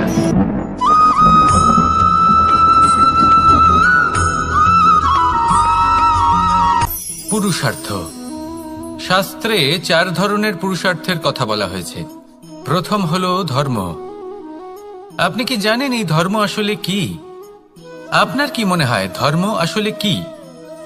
কোনো বিশেষ ঈশ্বরকে মানাই কি ধর্ম বলা হয়? নাকি কোনো বিশেষ রীতি পালন করাই হলো ধর্ম? নাকি কোনো বিশেষ সাহিত্যকে সর্বশ্রেষ্ঠ মনে করাই হলো ধর্ম? না, ধর্ম হলো সেটা যাকে ধারণ করা যেতে পারে। আর ধারণ শুধু সেটাই করা যায় যা পবিত্র। পবিত্র শুধু তাকেই বলা হয় যা নিঃস্বার্থ। যার মধ্যে শাসন করার কোনো ইচ্ছে নেই,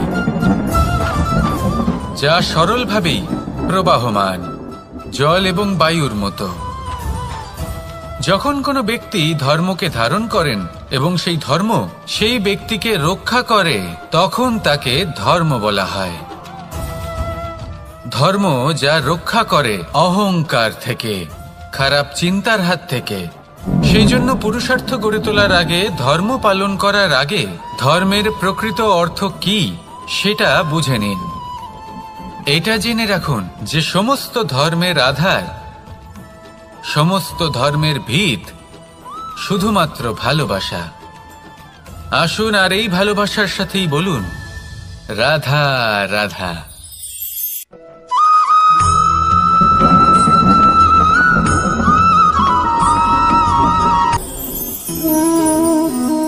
শক্তি এক অত্যন্ত বিচিত্র বস্তু, বা বলতে পারেন অনুভূতি।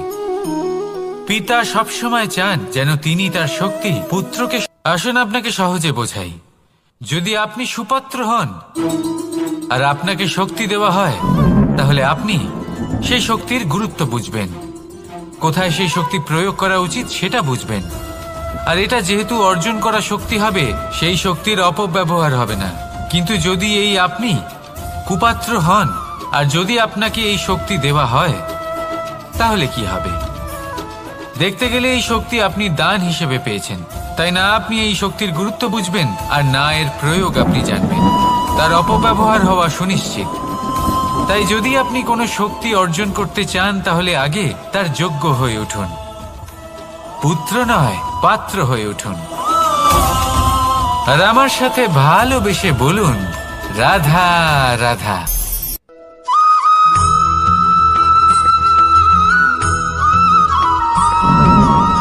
কথায় আছে যে এমন কোনো অক্ষর নেই যার দ্বারা কোনো মন্ত্র হয় না। এমন কোনো বনস্পতি নেই যা নিজেই একটা ঔষধি নয়। পৃথিবীর এমন কোনো ব্যক্তি নেই যার মধ্যে কোনো যোগ্যতা থাকে না। শুধু প্রয়োজন হলো যে ব্যক্তিকে আমরা খুঁজে চলেছি তাকে সঠিকভাবে চিনে নেওয়া। যদি তার যোগ্যতা, তার বিশেষত্ব আমরা বুঝতেই না পারি, তাহলে আর লাভ কি রইল?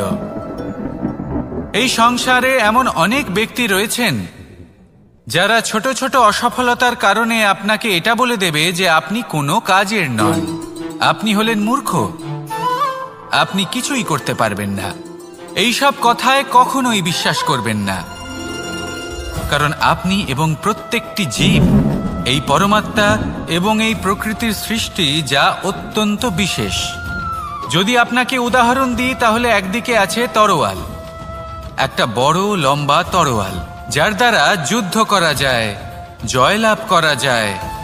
আর অন্যদিকে রয়েছে একটা ছোট্ট সূচ।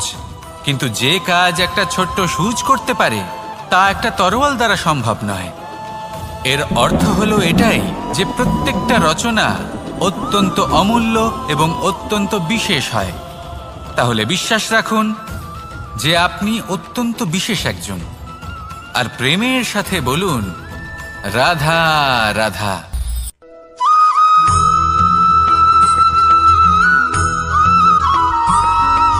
মানুষের একটি সমস্যা আছে যে মানুষ সাফল্যকে মাপতে থাকেন, লক্ষ্যপ্রাপ্তিকে মাপতে থাকেন এবং তার তুলনা করতে থাকেন যে ও এত কিছু পেল আর আমি পেলাম না,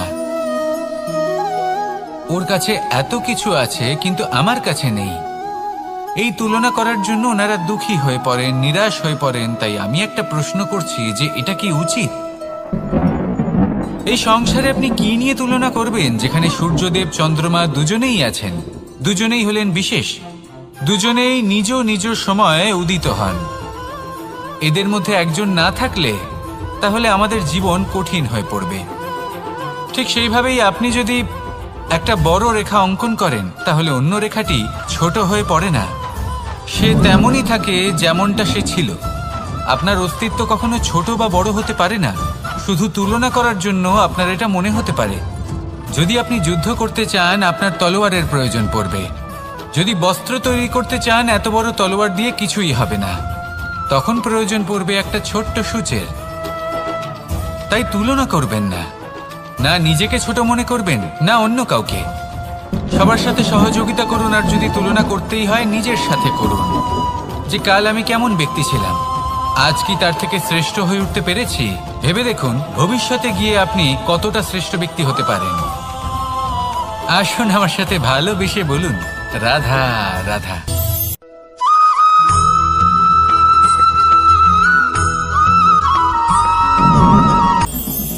এটা হলো ধান গাছ। এর থেকে যে চাল উৎপন্ন হয় তা মানুষ গ্রহণ করেন। আর এটা কি? এ হলো জংলি ঘাস। একবার ভেবে দেখুন, যদি এই জংলি ঘাস ধান গাছের আশেপাশে থাকে তাহলে কি হবে? ধান উৎপন্ন হতে পারবে? তা উৎকৃষ্ট হতে পারবে? আমরা কি তা গ্রহণ করতে পারবো? কখনোই নয়। এই জংলি ঘাস ধানকে নষ্ট করে দেবে, কিন্তু নিজে জীবিত থাকবে। এটাই হলো আজকের শিক্ষা। এই সংসারে যদি আপনি নীতির পথে চলতে চান, উচিত কর্ম করতে চান, সংসারকে সেবা করতে চান, তাহলে জংলি ঘাসের মতো ব্যক্তিদের থেকে সবসময় দূরে থাকতে হবে। সেই ব্যক্তি যারা দুর্নীতি এবং মিথ্যা দ্বারা পরিপূর্ণ, যাদের ব্যবহার অশুভ, যাদের অনেক অশুভ গুণ রয়েছে, তারা সঠিক নয়। সেই সকল ব্যক্তি যাদের চরিত্র অত্যন্ত দুষ্ট হয়, তারা হয় শুভ চরিত্রের ব্যক্তিকে একদম নষ্ট করে দেয়, নয় নিজের মতো বানিয়ে তোলে। তাই যদি আপনি নীতির পথে চলতে চান, এই সংসারের জন্য শুভ কর্ম করতে চান, তাহলে সেই সঙ্গ লাভ করুন যে সঙ্গ জ্ঞানে পরিপূর্ণ, যাদের মধ্যে অনেক গুণ আছে, যাদের থেকে প্রতিদিন কিছু শিখতে পারবেন। এমন ব্যক্তির সাথে জীবন অতিবাহিত করুন। দুরাচারীদের থেকে দূরে থাকুন। তবেই এই মন প্রসন্ন হয়ে বলবে, রাধা রাধা।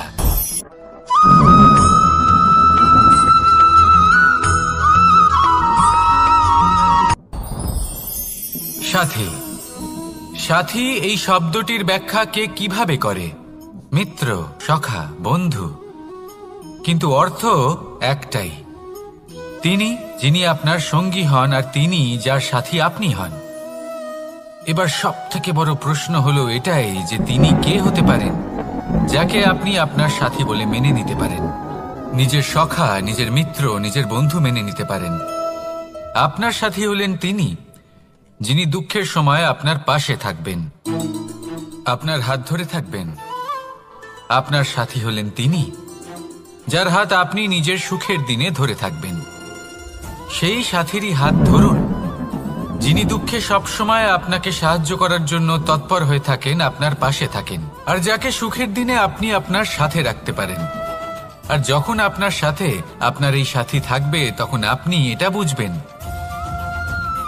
যে যখন জীবনে দুঃখ আসে, তখন এই দুঃখ কমে যায়, সবার মধ্যে ভাগ হয়ে যায়। আর যদি তখন সুখ আসে, তাহলে সেটা সবার উপস্থিতিতে আরো বেড়ে যায়। এটাই হলো প্রেম, এটাই হলো ভালোবাসা, এটাই হলো সঙ্গ। যেমন সম্পর্ক আমার আর রাধার মাঝে। তাহলে আসুন আর আমার সাথে ভালোবেসে বলুন, রাধা রাধা।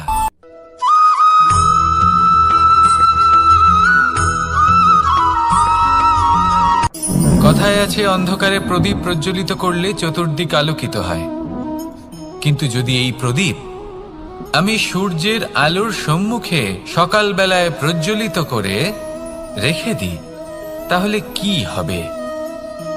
আপনি বলবেন যে এটা করে তো কোনো লাভই হলো না। সূর্যের প্রকাশের সামনে এই প্রদীপ আসলে কিছুই নয়।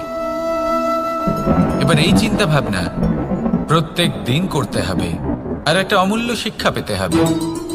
মনে করুন যে আপনি মহাপুরুষের সামনে বসে আছেন, কোনো মহাজ্ঞানীর সামনে। তাহলে সেই ব্যক্তির সামনে নিজের জ্ঞানের প্রদীপ প্রজ্বলিত করবেন না, নীরব থাকুন, আর সেই ব্যক্তির সূর্যের প্রকাশের মতো জ্ঞান প্রাপ্ত করুন। যতটা পারবেন জ্ঞান লাভ করুন। যদি এমন কোনো সময়, এমন কোনো স্থানে আপনি আছেন যেখানে চতুর্দিক অন্ধকার, কারোর কাছেই জ্ঞান নেই, সেখানে নিজের জ্ঞানের প্রদীপ প্রজ্বলিত করুন। এমন করলে দুদিক থেকেই আপনার লাভ হবে। আপনার জ্ঞান প্রাপ্তিও হবে, আর জ্ঞানের সঠিক প্রয়োগও করতে পারবেন। আর এই মন প্রসন্ন হয়ে বলবে, রাধা রাধা।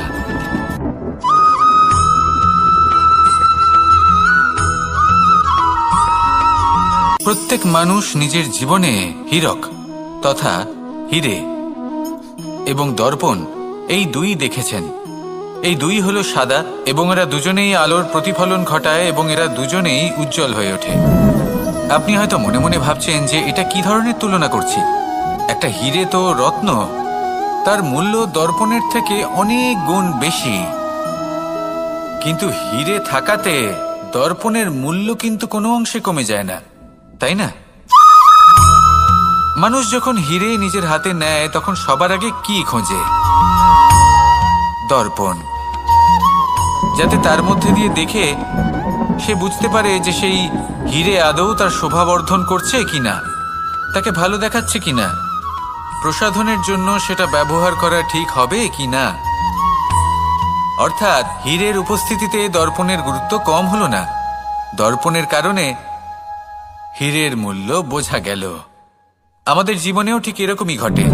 আপনারা যদি সংসারে নিজের আশেপাশে দেখেন, এমন অনেক মানুষ দেখতে পাবেন যারা নিজেদের ক্ষেত্রে মহান স্থানে পৌঁছেছেন, নিপুণ এবং শ্রেষ্ঠ হয়েছেন। আর তাদের মধ্যে আপনার নিজের মনে হয় যেন আপনি হলেন দর্পণ। নিজেকে ছোট মনে করবেন না। আপনার মূল্য কম হচ্ছে না, আপনার নিজস্ব মূল্য আছে। আর যদি আপনার অস্তিত্ব না থাকে তাহলে ওনাদের অস্তিত্বের মূল্য সংসার বুঝতেই পারবে না। জীবনে সবসময় চেষ্টা করবেন যাতে আপনি আরো বেশি শ্রেষ্ঠ হয়ে উঠতে পারেন। আপনি নিজে যে স্থানে আছেন সেটাকে ছোট মনে করবেন না, তারও নিজস্ব একটা মূল্য আছে। যদি আপনি হীরে হয়ে থাকেন তাহলে অহংকার করবেন না, যদি আপনি দর্পণ হয়ে থাকেন তাহলে নিজেকে ছোট মনে করবেন না। আসুন আর আমার সাথে ভালোবেসে বলুন, রাধা রাধা।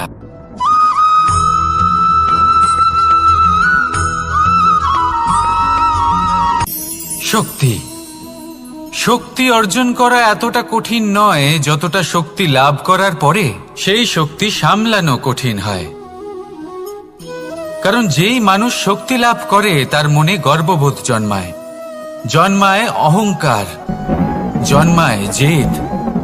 তাই শক্তি প্রাপ্ত করার সাথে বিনম্র থাকাও অত্যন্ত আবশ্যক। আর এটা আমাদের শেখা উচিত বৃক্ষের থেকে। বৃক্ষ যা আমাদের ফল দেয়, বৃক্ষ যা যত ফল দেয় ততটাই ঝুঁকে যায়। আমরা পাথর মারি ওই বৃক্ষের থেকে ফল প্রাপ্ত করার জন্য। সেই পাথরের মার সহ্য করেও বৃক্ষ আমাদের ফল দেয়। কোনো গর্ববোধ নেই, কোনো অহংকার বোধ নেই। আর সেই জন্য এই বৃক্ষের পুজো করা হয়। এটাই হলো মাহাত্ম্য শক্তির সাথে বিনম্রতার। যদি এই শক্তি সৃজন করে থাকে, সাহায্য করে থাকে, সম্বল হয়ে থাকে, তবেই সেই শক্তি উপযুক্ত। আর নয়তো সেই শক্তি একদিন আপনাকে আসক্ত অবশ্যই করবে। তাহলে শক্তি অবশ্যই অর্জন করুন, কিন্তু তার সাথে সেই শক্তি সামলানোর মতো বিবেকও আপনাকে অবশ্যই জাগ্রত করতে হবে। তাহলে আসুন আমার সাথে ভালোবেসে বলুন, রাধা রাধা।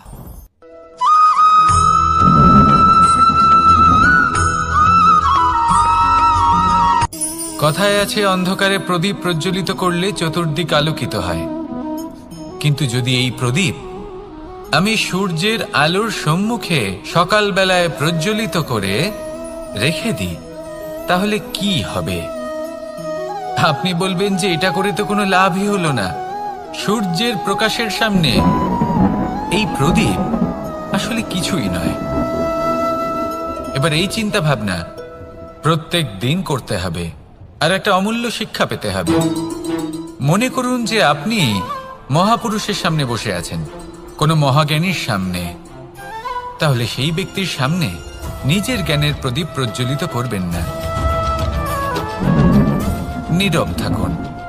আর সেই ব্যক্তির সূর্যের প্রকাশের মতো জ্ঞান প্রাপ্ত করুন। যতটা পারবেন জ্ঞান লাভ করুন। যদি এমন কোনো সময়, এমন কোনো স্থানে আপনি আছেন যেখানে চতুর্দিক অন্ধকার, কারোর কাছেই জ্ঞান নেই, সেখানে নিজের জ্ঞানের প্রদীপ প্রজ্বলিত করুন।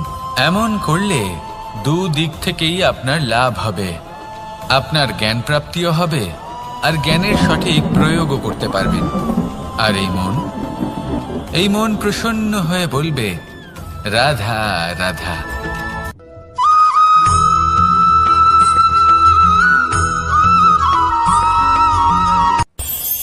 এই সংসারে আমরা প্রকাশ কোথা থেকে পাই? এর উত্তর বড়ই সরল। ভোরে যখন সূর্যোদয় হয় তখন প্রকাশের কিরণ আমাদের ঘরে এসে পৌঁছয়।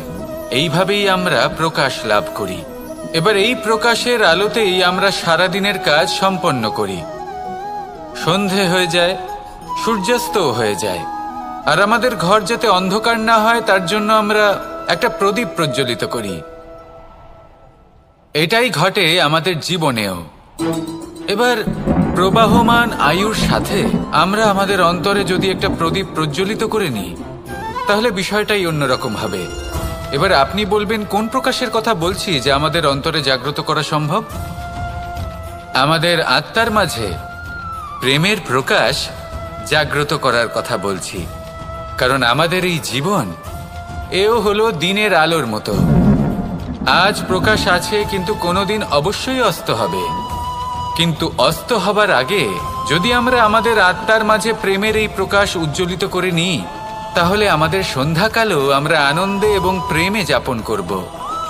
তাহলে আসুন আর আমার সাথে ভালোবেসে বলুন, রাধা রাধা।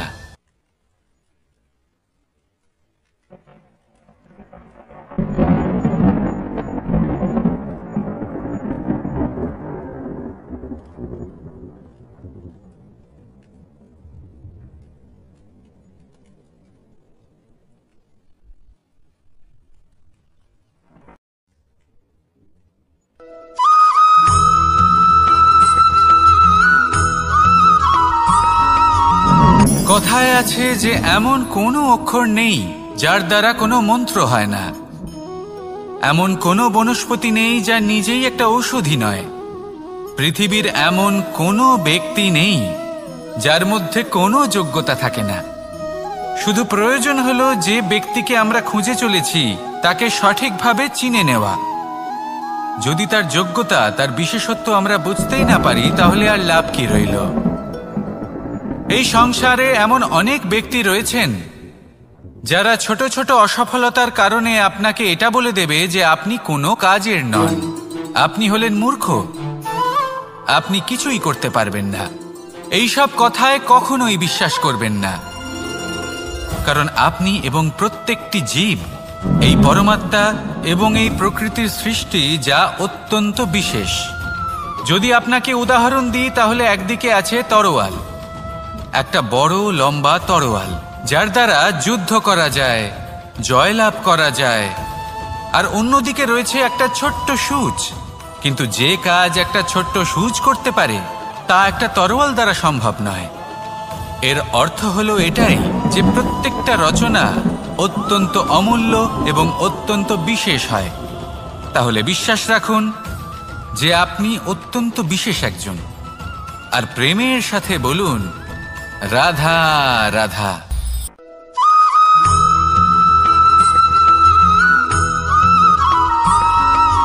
জীবনে যখন কোনো ব্যক্তি নিজের লক্ষ্য প্রাপ্তির জন্য নিরন্তর পরিশ্রম করতে থাকেন, চেষ্টা করতে থাকেন, তখন তিনি কষ্ট অনুভব করেন।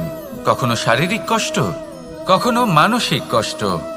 এবার উনি এটা ভাবতে থাকেন যে আমি কি উচিত করছি নাকি অনুচিত করছি। কারণ অন্যদিকে এমন একজন ব্যক্তিও আছেন যিনি একদমই পরিশ্রম, চেষ্টা করছেন না।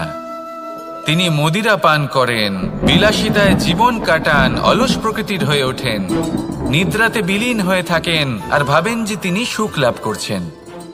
কিন্তু এরকম কেন হয়? কারণ যখন আমরা সৎ পথে থাকি, উচিত পথে চলি, লক্ষ্য প্রাপ্ত করার জন্য চেষ্টা করতে থাকি, তখন আমাদের ভেতরে থাকা নেতিবাচক শক্তি এবং পাপ এই দেহকে ত্যাগ করে দেয়। আর এই অনুভূতিটাই আমাদের দুঃখের অনুভূতি দেয়, কষ্ট দেয়। এবার সেখানে যদি আমরা কুপথে চলি, অনুচিত পথে চলতে থাকি, তাহলে আমাদের ভেতরে থাকা পুণ্য এবং ধনাত্মক শক্তি আমাদের দেহ ত্যাগ করে দেয়, আর এই অনুভূতির কারণেই আমরা সুখ অনুভব করি। কিন্তু কখনো ভাববেন যে এই সুখ বেশি সময় পর্যন্ত থাকে না। সেই জন্য সবসময় মনে রাখবেন, যদি আপনি জানেন যে এটাই আপনার লক্ষ্য, এটাই উচিত পথ, শুভ পথ, তাতে নিরন্তরভাবে এগিয়ে যেতে চেষ্টা করতে থাকুন। এই কষ্ট আপনাকে সুখের পরাকাষ্ঠায় কখন পৌঁছে দেবে তা আপনি জানতেই পারবেন না। আসুন আমার সাথে ভালোবেসে বলুন, রাধা রাধা।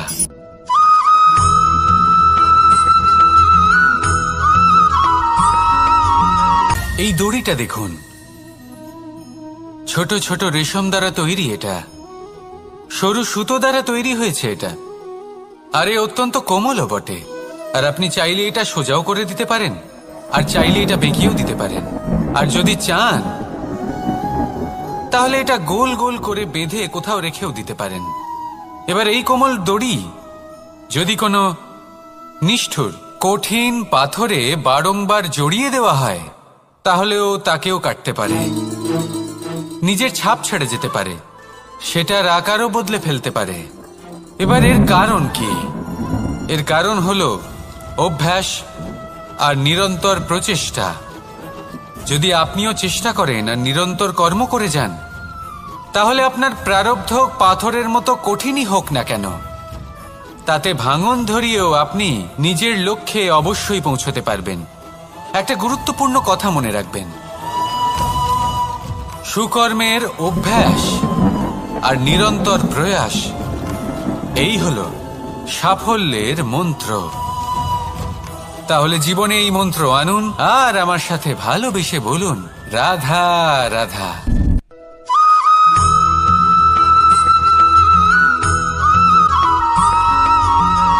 এই সংসারে কোনো বস্তু হোক বা ব্যক্তি হোক, তার একার গুরুত্ব কিন্তু খুব বেশি নয়। একটা উদাহরণ হিসেবে বৃষ্টির ফোঁটাকে ভেবে দেখুন। যদি একটি বৃষ্টির ফোঁটা হয় তাহলে তার খুব বেশি গুরুত্ব থাকে না, কিন্তু যখন সহস্র বৃষ্টির ফোঁটা মেঘের মধ্যে দিয়ে ঝরে পড়ে, তখন সেটা বর্ষার রূপ ধারণ করে। সেই বর্ষা যা এই প্রকৃতিকে শান্ত করে। সেইভাবেই পাথরের ছোট টুকরো, তার খুব বেশি গুরুত্ব থাকে না, কিন্তু যখন অসংখ্য পাথরের টুকরো একত্রিত হয় তখন তা পর্বতের আকার ধারণ করে।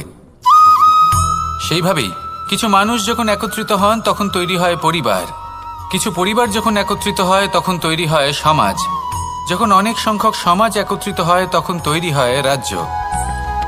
এবার এই রাজ্যের সবথেকে গুরুত্বপূর্ণ ব্যক্তি হতে পারেন রাজা, কিন্তু তাও সেই রাজা একা কিছু করতে পারেন না। যুদ্ধ লড়ার সময় তারও নিজের সৈন্যদলকে প্রয়োজন পড়ে। কিন্তু এই সংসারে এমন একজন ব্যক্তি আছেন যিনি একাই সব কাজ করতে থাকেন, এবং সেই ব্যক্তি হলেন মা। আমাদের জীবনে একজন পিতার ভূমিকা কিন্তু নিঃসন্দেহে অমূল্য, কিন্তু আমাদের সকলের জীবনে যে ভূমিকা একজন মায়ের তা অন্য কারোর থাকে না। একজন মা একাই সন্তানকে বড় করতে পারেন, সংস্কারী করে তুলতে পারেন, তার জন্য পরিশ্রম করেন। আর এত কিছু কাজ করার পরেও তার কাজের জন্য তিনি প্রশংসা অবশ্য পান না। উল্টে যদি সেই সন্তান অনুচিত পথে চালিত হয়, অনুচিত কর্ম করে, তখন সেই মাকেই অপবাদের পাত্র হয়ে উঠতে হয়। আমাদের জীবনে মায়ের যোগদান কতটা সেটা বুঝুন। আপনাকে বড় করে তোলার জন্য উনি কতটা পরিশ্রম করেছেন সেটা বুঝুন। আজ থেকে, এখন থেকে, এই মুহূর্ত থেকে মাকে সম্মান করতে শিখুন। যখন সময় পাবেন, যখন সুযোগ হবে, তখন তার প্রশংসা করুন, ওনারও ভালো লাগবে। আর মায়ের এই মমতার জন্য, তার এই ভূমিকার জন্য আসুন সবাই মিলে আমরা তাকে প্রণাম করি, আর সকলে মিলে ভালোবেসে বলি, রাধা রাধা।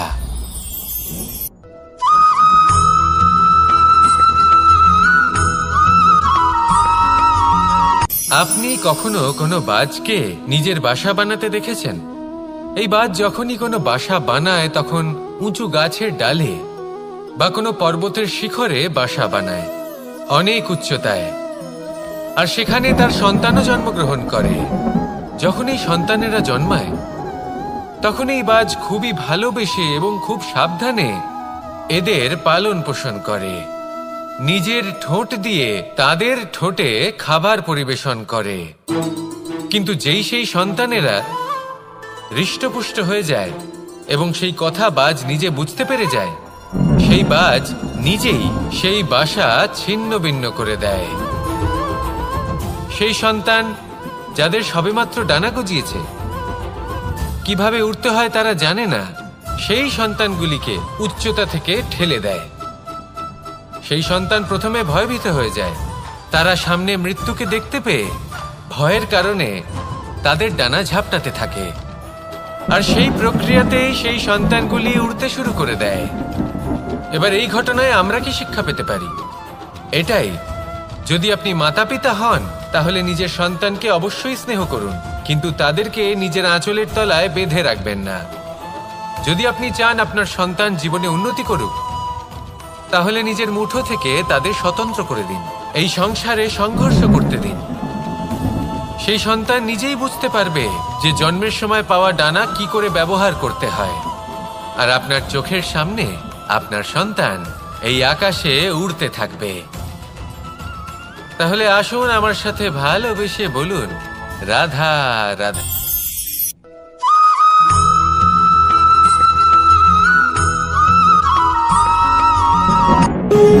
যখন মানুষের মৃত্যু হয় তখন কি হয়? অনেক সংখ্যক মানুষ শোক পালন করতে চলে আসেন। যে ব্যক্তি মৃত্যু লাভ করেছেন তার অনেক বস্তু থাকে যেগুলো তার প্রিয়, যেগুলো তিনি ব্যবহার করেছেন। তার শয্যা, তার বস্ত্র, তার আভূষণ সবকিছু তার থেকে বিচ্ছিন্ন করা হয় এবং খালি হাতে তাকে শ্মশানের উদ্দেশ্যে রওনা করা হয়। আমি আপনাকে এই প্রশ্ন করতে চাই, আপনি এই সংসারে কি অর্জন করেছেন? ধন সম্পত্তি, বস্ত্র, আভূষণ, এই সবকিছু যে আপনি অর্জন করেছেন, আপনার মৃত্যুর পরে তা আপনার থেকে দূর হয়ে যাবে। এর উত্তর হলো একটাই, আপনার কর্ম। শুধু সেটাই আছে যা একান্ত আপনার, আর শুধু সেটাই এই সংসার থেকে চলে যাওয়ার পরেও সংসারেই জীবিত থাকবে। যদি আপনি দুষ্কর্ম করেন তাহলে এই সংসার আপনাকে একটি অনুচিত উদাহরণ হিসেবে মনে রাখবে যে এই ব্যক্তি খুব পাপী ছিল, অনুচিত কর্ম করতেন। যে পথে তিনি চলেছেন সেই পথে কারোর চলা উচিত নয়। সেখানেই যদি আপনি সৎকর্ম করেন তাহলে সংসার চিরকাল এটাই বলবে যে খুব ভালো মানুষ ছিলেন, সবাইকে ভালোবাসতেন, সবাইকে সাহায্য করতেন, আমার খুব প্রিয় মানুষ ছিলেন। এটাই হলো শ্রেষ্ঠ কর্ম। সেই জন্য জীবনে শুধুমাত্র ধন সম্পত্তি, আভূষণ এই সব অর্জন করতে গিয়ে নিজের মনোনিবেশ করবেন না। শ্রেষ্ঠ কর্ম করুন। সংসার থেকে চলে যাওয়ার পরেও এই কর্মই এই সংসারে আপনাকে জীবিত রাখবে। আসুন আমার সাথে ভালোবেসে বলুন, রাধা রাধা।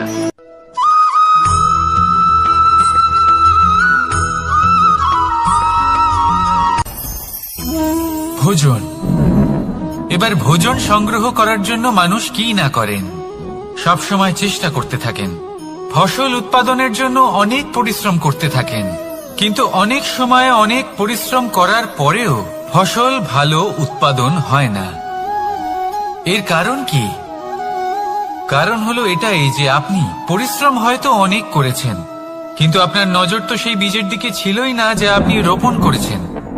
সেই জন্য সব সময় কোনো বীজ রোপণ করার আগে তাকে পরখ করে দেখুন, তা অত্যন্ত আবশ্যক। আর সেইভাবেই যখনই কোনো কর্মের প্রশ্ন আসে তাহলে সেখানে শুধুমাত্র পরিশ্রম যথেষ্ট নয়, সেই কাজের প্রতি আপনার কর্তব্য কি, আপনার উদ্দেশ্য কি, সেটা জানা হলো অত্যন্ত গুরুত্বপূর্ণ। তাই কর্ম করুন, কিন্তু সেই কর্মের প্রতি আপনার যা উদ্দেশ্য তার মাহাত্ম্য বুঝতে চেষ্টা করুন। তাহলে আসুন আমার সাথে ভালোবেসে বলুন, রাধা রাধা।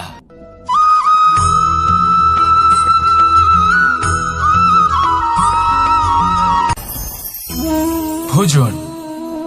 এবার ভোজন সংগ্রহ করার জন্য মানুষ কি না করেন, সব সময় চেষ্টা করতে থাকেন। ফসল উৎপাদনের জন্য অনেক পরিশ্রম করতে থাকেন, কিন্তু অনেক সময় অনেক পরিশ্রম করার পরেও ফসল ভালো উৎপাদন হয় না। এর কারণ কি? কারণ হলো এটাই যে আপনি পরিশ্রম হয়তো অনেক করেছেন, কিন্তু আপনার নজর তো সেই বীজের দিকে ছিলই না যে আপনি রোপণ করেছেন। সেই জন্য সব সময় কোনো বীজ রোপণ করার আগে তাকে পরখ করে দেখুন, তা অত্যন্ত আবশ্যক। আর সেইভাবেই যখনই কোনো কর্মের প্রশ্ন আসে, তাহলে সেখানে শুধুমাত্র পরিশ্রম যথেষ্ট নয়, সেই কাজের প্রতি আপনার কর্তব্য কি, আপনার উদ্দেশ্য কি, সেটা জানা হলো অত্যন্ত গুরুত্বপূর্ণ। তাই কর্ম করুন, কিন্তু সেই কর্মের প্রতি আপনার যা উদ্দেশ্য তার মাহাত্ম্য বুঝতে চেষ্টা করুন। তাহলে আসুন আমার সাথে ভালোবেসে বলুন, রাধা রাধা।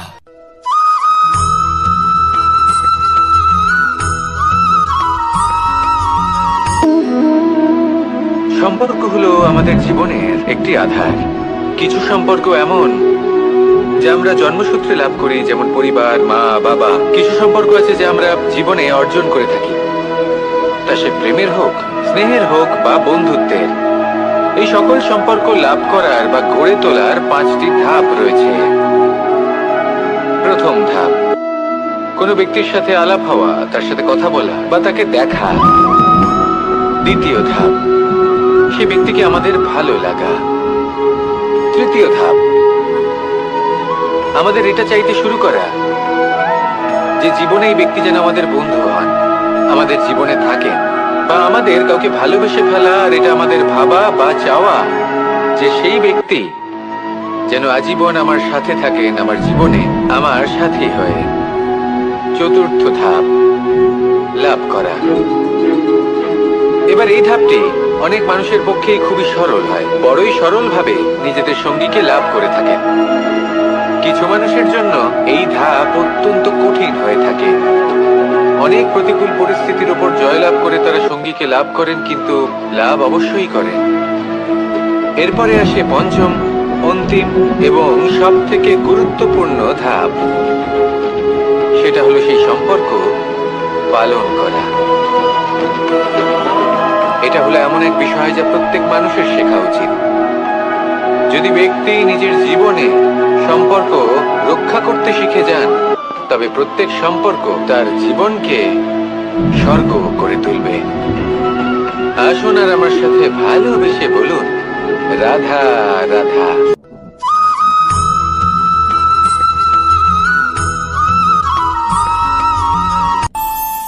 আমাদের মনে যখন কোনো প্রশ্ন ওঠে, কোনো দ্বন্দ্ব জাগে, তখন আমরা যাই আমাদের গুরুর কাছে, আমাদের আরাধ্যের কাছে গিয়ে জিজ্ঞেস করি। এইভাবেই একদিন আমি পৌঁছলাম আমার আরাধ্যের কাছে, আমার মহাদেবের কাছে, আর ওনাকে প্রশ্ন করলাম যে মহাদেব, জীবনে আনন্দ পাওয়ার, উৎসব পালনের, প্রেম ভাগ করে নেবার, জীবনকে উপভোগ করে নেওয়ার সর্বশ্রেষ্ঠ সময় কোনটা? মহাদেব হাসলেন আর উনি বললেন, জীবনে উৎসব পালনের সব থেকে শ্রেষ্ঠ দিন হল মৃত্যুর ঠিক আগের দিনটা। প্রেম ভাগ করে নেওয়ার সব থেকে শ্রেষ্ঠ মুহূর্ত হল মৃত্যুর ঠিক আগের মুহূর্ত। জীবনকে উপভোগ করে নেওয়ার সর্বশ্রেষ্ঠ প্রহর হল মৃত্যুর 1 প্রহর পূর্বে। তখন আমি চমকে গেলাম। আমি বললাম, কিন্তু মহাদেব, মৃত্যু তো অনিশ্চিত, আমরা জানিও না কবে আমাদের মৃত্যু হবে। মহাদেব আবার হাসলেন।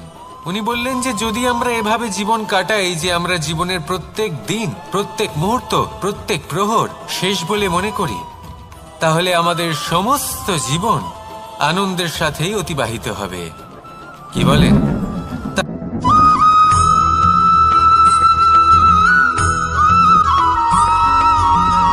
এই সংসারে কোনো বস্তু হোক বা ব্যক্তি হোক, তার একার গুরুত্ব কিন্তু খুব বেশি নয়।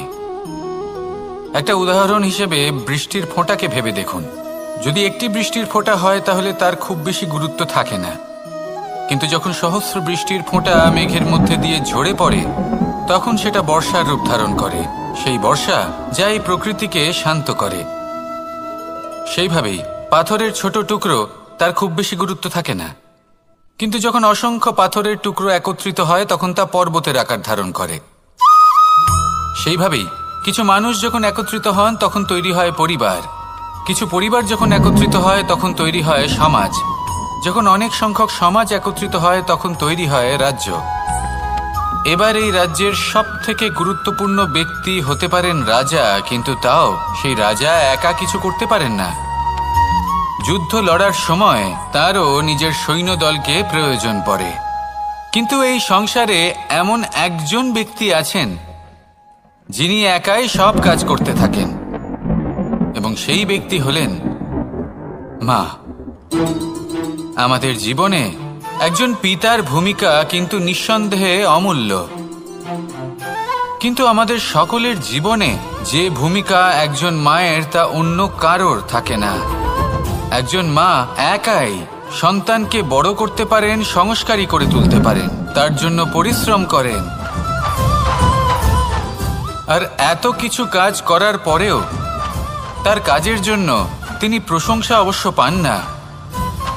উল্টে যদি সেই সন্তান অনুচিত পথে চালিত হয়, অনুচিত কর্ম করে, তখন সেই মাকেই অপবাদের পাত্র হয়ে উঠতে হয়। আমাদের জীবনে মায়ের যোগদান কতটা সেটা বুঝুন। আপনাকে বড় করে তোলার জন্য উনি কতটা পরিশ্রম করেছেন সেটা বুঝুন। আজ থেকে, এখন থেকে, এই মুহূর্ত থেকে মাকে সম্মান করতে শিখুন।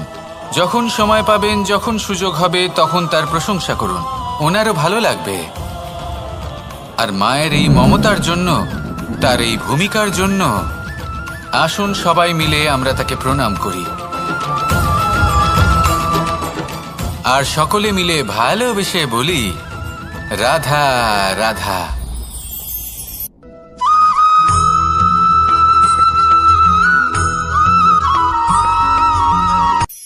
এই সংসারে সাফল্য লাভ করার জন্য জ্ঞানের প্রয়োজন হয়, পরিশ্রমের প্রয়োজন হয়, দৃঢ় নিষ্ঠার প্রয়োজন হয়, নিরন্তর চেষ্টা করা প্রয়োজনীয়। কিন্তু আরো কিছু আছে যা অত্যন্ত প্রয়োজনীয় এবং গুরুত্বপূর্ণ। তা হলো ভালো বন্ধু। তাদের থাকা অত্যন্ত প্রয়োজনীয়। যদি ভালো বন্ধু থাকে তাহলে সময় এলে তারা ঢাল হয়ে আপনাকে সুরক্ষা করবেন। সময় এলে অস্ত্রের মতো শত্রুকে সংহারও করবেন। যদি তিনি জ্ঞানী হন, তাদের মধ্যে সদ্গুণ থাকে, তাহলে এই সব গুণ আপনার মধ্যেও প্রবেশ করবে। তাহলে সাফল্যের জন্য ভালো বন্ধু পাওয়া অত্যন্ত প্রয়োজনীয়। কিন্তু শুধু বন্ধু কেন, ভালো শত্রুও থাকা প্রয়োজনীয়। এবার আপনি ভাববেন, আমি কি বললাম? যদি আপনার জীবনেও ভালো অর্থাৎ শক্তিশালী শত্রু থাকে, তাহলে আপনিও শক্তিশালী হতে থাকবেন। এই শত্রু আপনাকে প্রেরিত করবে আরো বেশি শক্তিশালী হয়ে ওঠার। কখনো কোনো হরিণকে দেখুন, তীব্র গতিতে দৌড়তে থাকে। কেন তীব্র গতিতে দৌড়য়? এই কারণে নয় যে কোথাও তার জন্য মধুর ঘাস অপেক্ষা করে রয়েছে, না। সে এই কারণে তীব্র গতিতে দৌড়য় কারণ সেটা না করলে তার পেছনে একটি সিংহ আছে যে ওকে নিজের ভোজন করে ফেলবে। তাই জীবনে বিপদ, সংকট, এই সবকিছুও হলো অত্যন্ত গুরুত্বপূর্ণ। তার সম্মুখীন হতে শিখুন আর আমার সাথে ভালোবেসে বলুন, রাধা রাধা।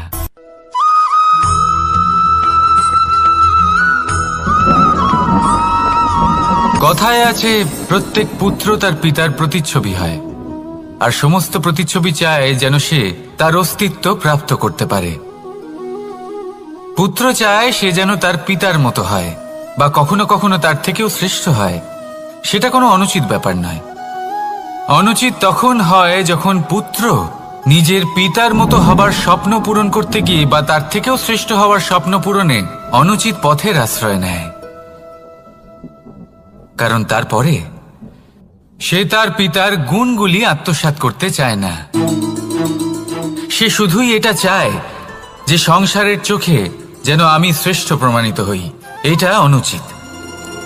সংসারে এমন অনেক মানুষ আছেন যারা এই কারণে শ্রেষ্ঠ হবার চেষ্টা করেন যাতে তার পরিবারের তার পিতার সম্মান বৃদ্ধি পায়। এমনও মানুষ থাকেন, আর এটাই হলো পার্থক্য উদ্দেশ্যের।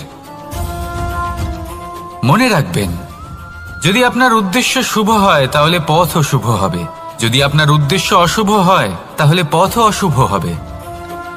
তাহলে নিজের পিতার মতো হবার চেষ্টা অবশ্যই করুন, তার থেকেও শ্রেষ্ঠ হওয়ার চেষ্টা অবশ্যই করুন, কিন্তু মনে রাখবেন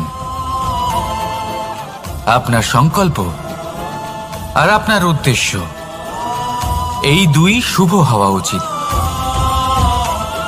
তাহলে আসুন আর আমার সাথে ভালোবেসে বলুন, রাধা রাধা।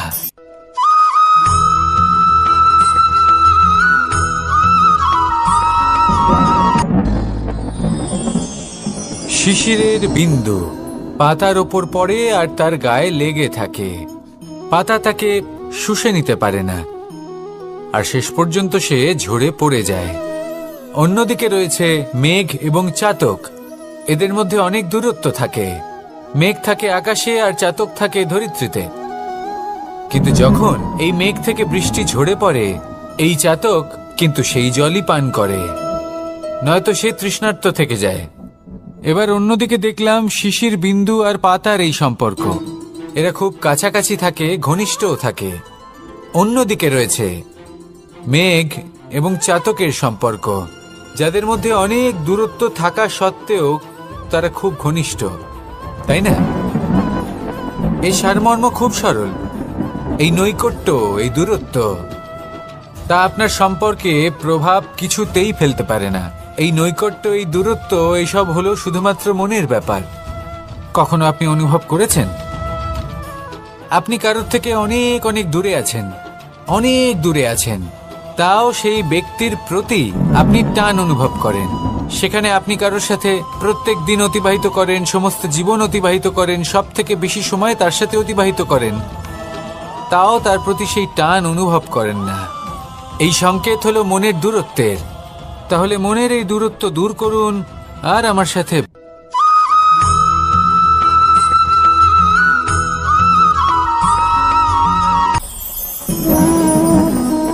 শক্তি এক অত্যন্ত বিচিত্র বস্তু, বা বলতে পারেন অনুভূতি। পিতা সবসময় চান যেন তিনি তার শক্তি পুত্রকে। আসুন আপনাকে সহজে বোঝাই। যদি আপনি সুপাত্র হন আর আপনাকে শক্তি দেওয়া হয়, তাহলে আপনি সেই শক্তির গুরুত্ব বুঝবেন, কোথায় সেই শক্তি প্রয়োগ করা উচিত সেটা বুঝবেন। আর এটা যেহেতু অর্জন করা শক্তি হবে, সেই শক্তির অপব্যবহার হবে না। কিন্তু যদি এই আপনি কুপাত্র হন আর যদি আপনাকে এই শক্তি দেওয়া হয়, তাহলে কি হবে? দেখতে গেলে এই শক্তি আপনি দান হিসেবে পেয়েছেন, তাই না আপনি এই শক্তির গুরুত্ব বুঝবেন আর না এর প্রয়োগ আপনি জানবেন। তার অপব্যবহার হওয়া সুনিশ্চিত। তাই যদি আপনি কোনো শক্তি অর্জন করতে চান, তাহলে আগে তার যোগ্য হয়ে উঠুন। পুত্র নয়, পাত্র হয়ে উঠুন। আর আমার সাথে ভালোবেসে বলুন, রাধা রাধা।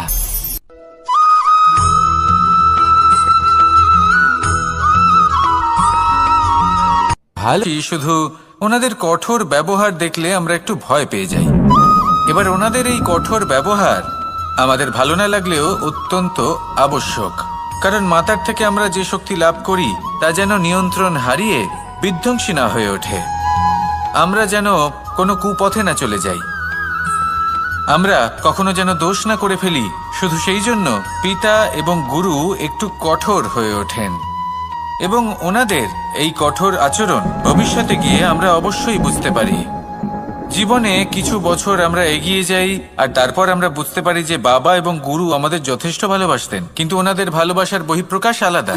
প্রয়োজনীয় হলো এটা দেখার, এটা বোঝার যে শুরু থেকে আমাদের প্রতি ওনাদের আচরণ কেমন ছিল।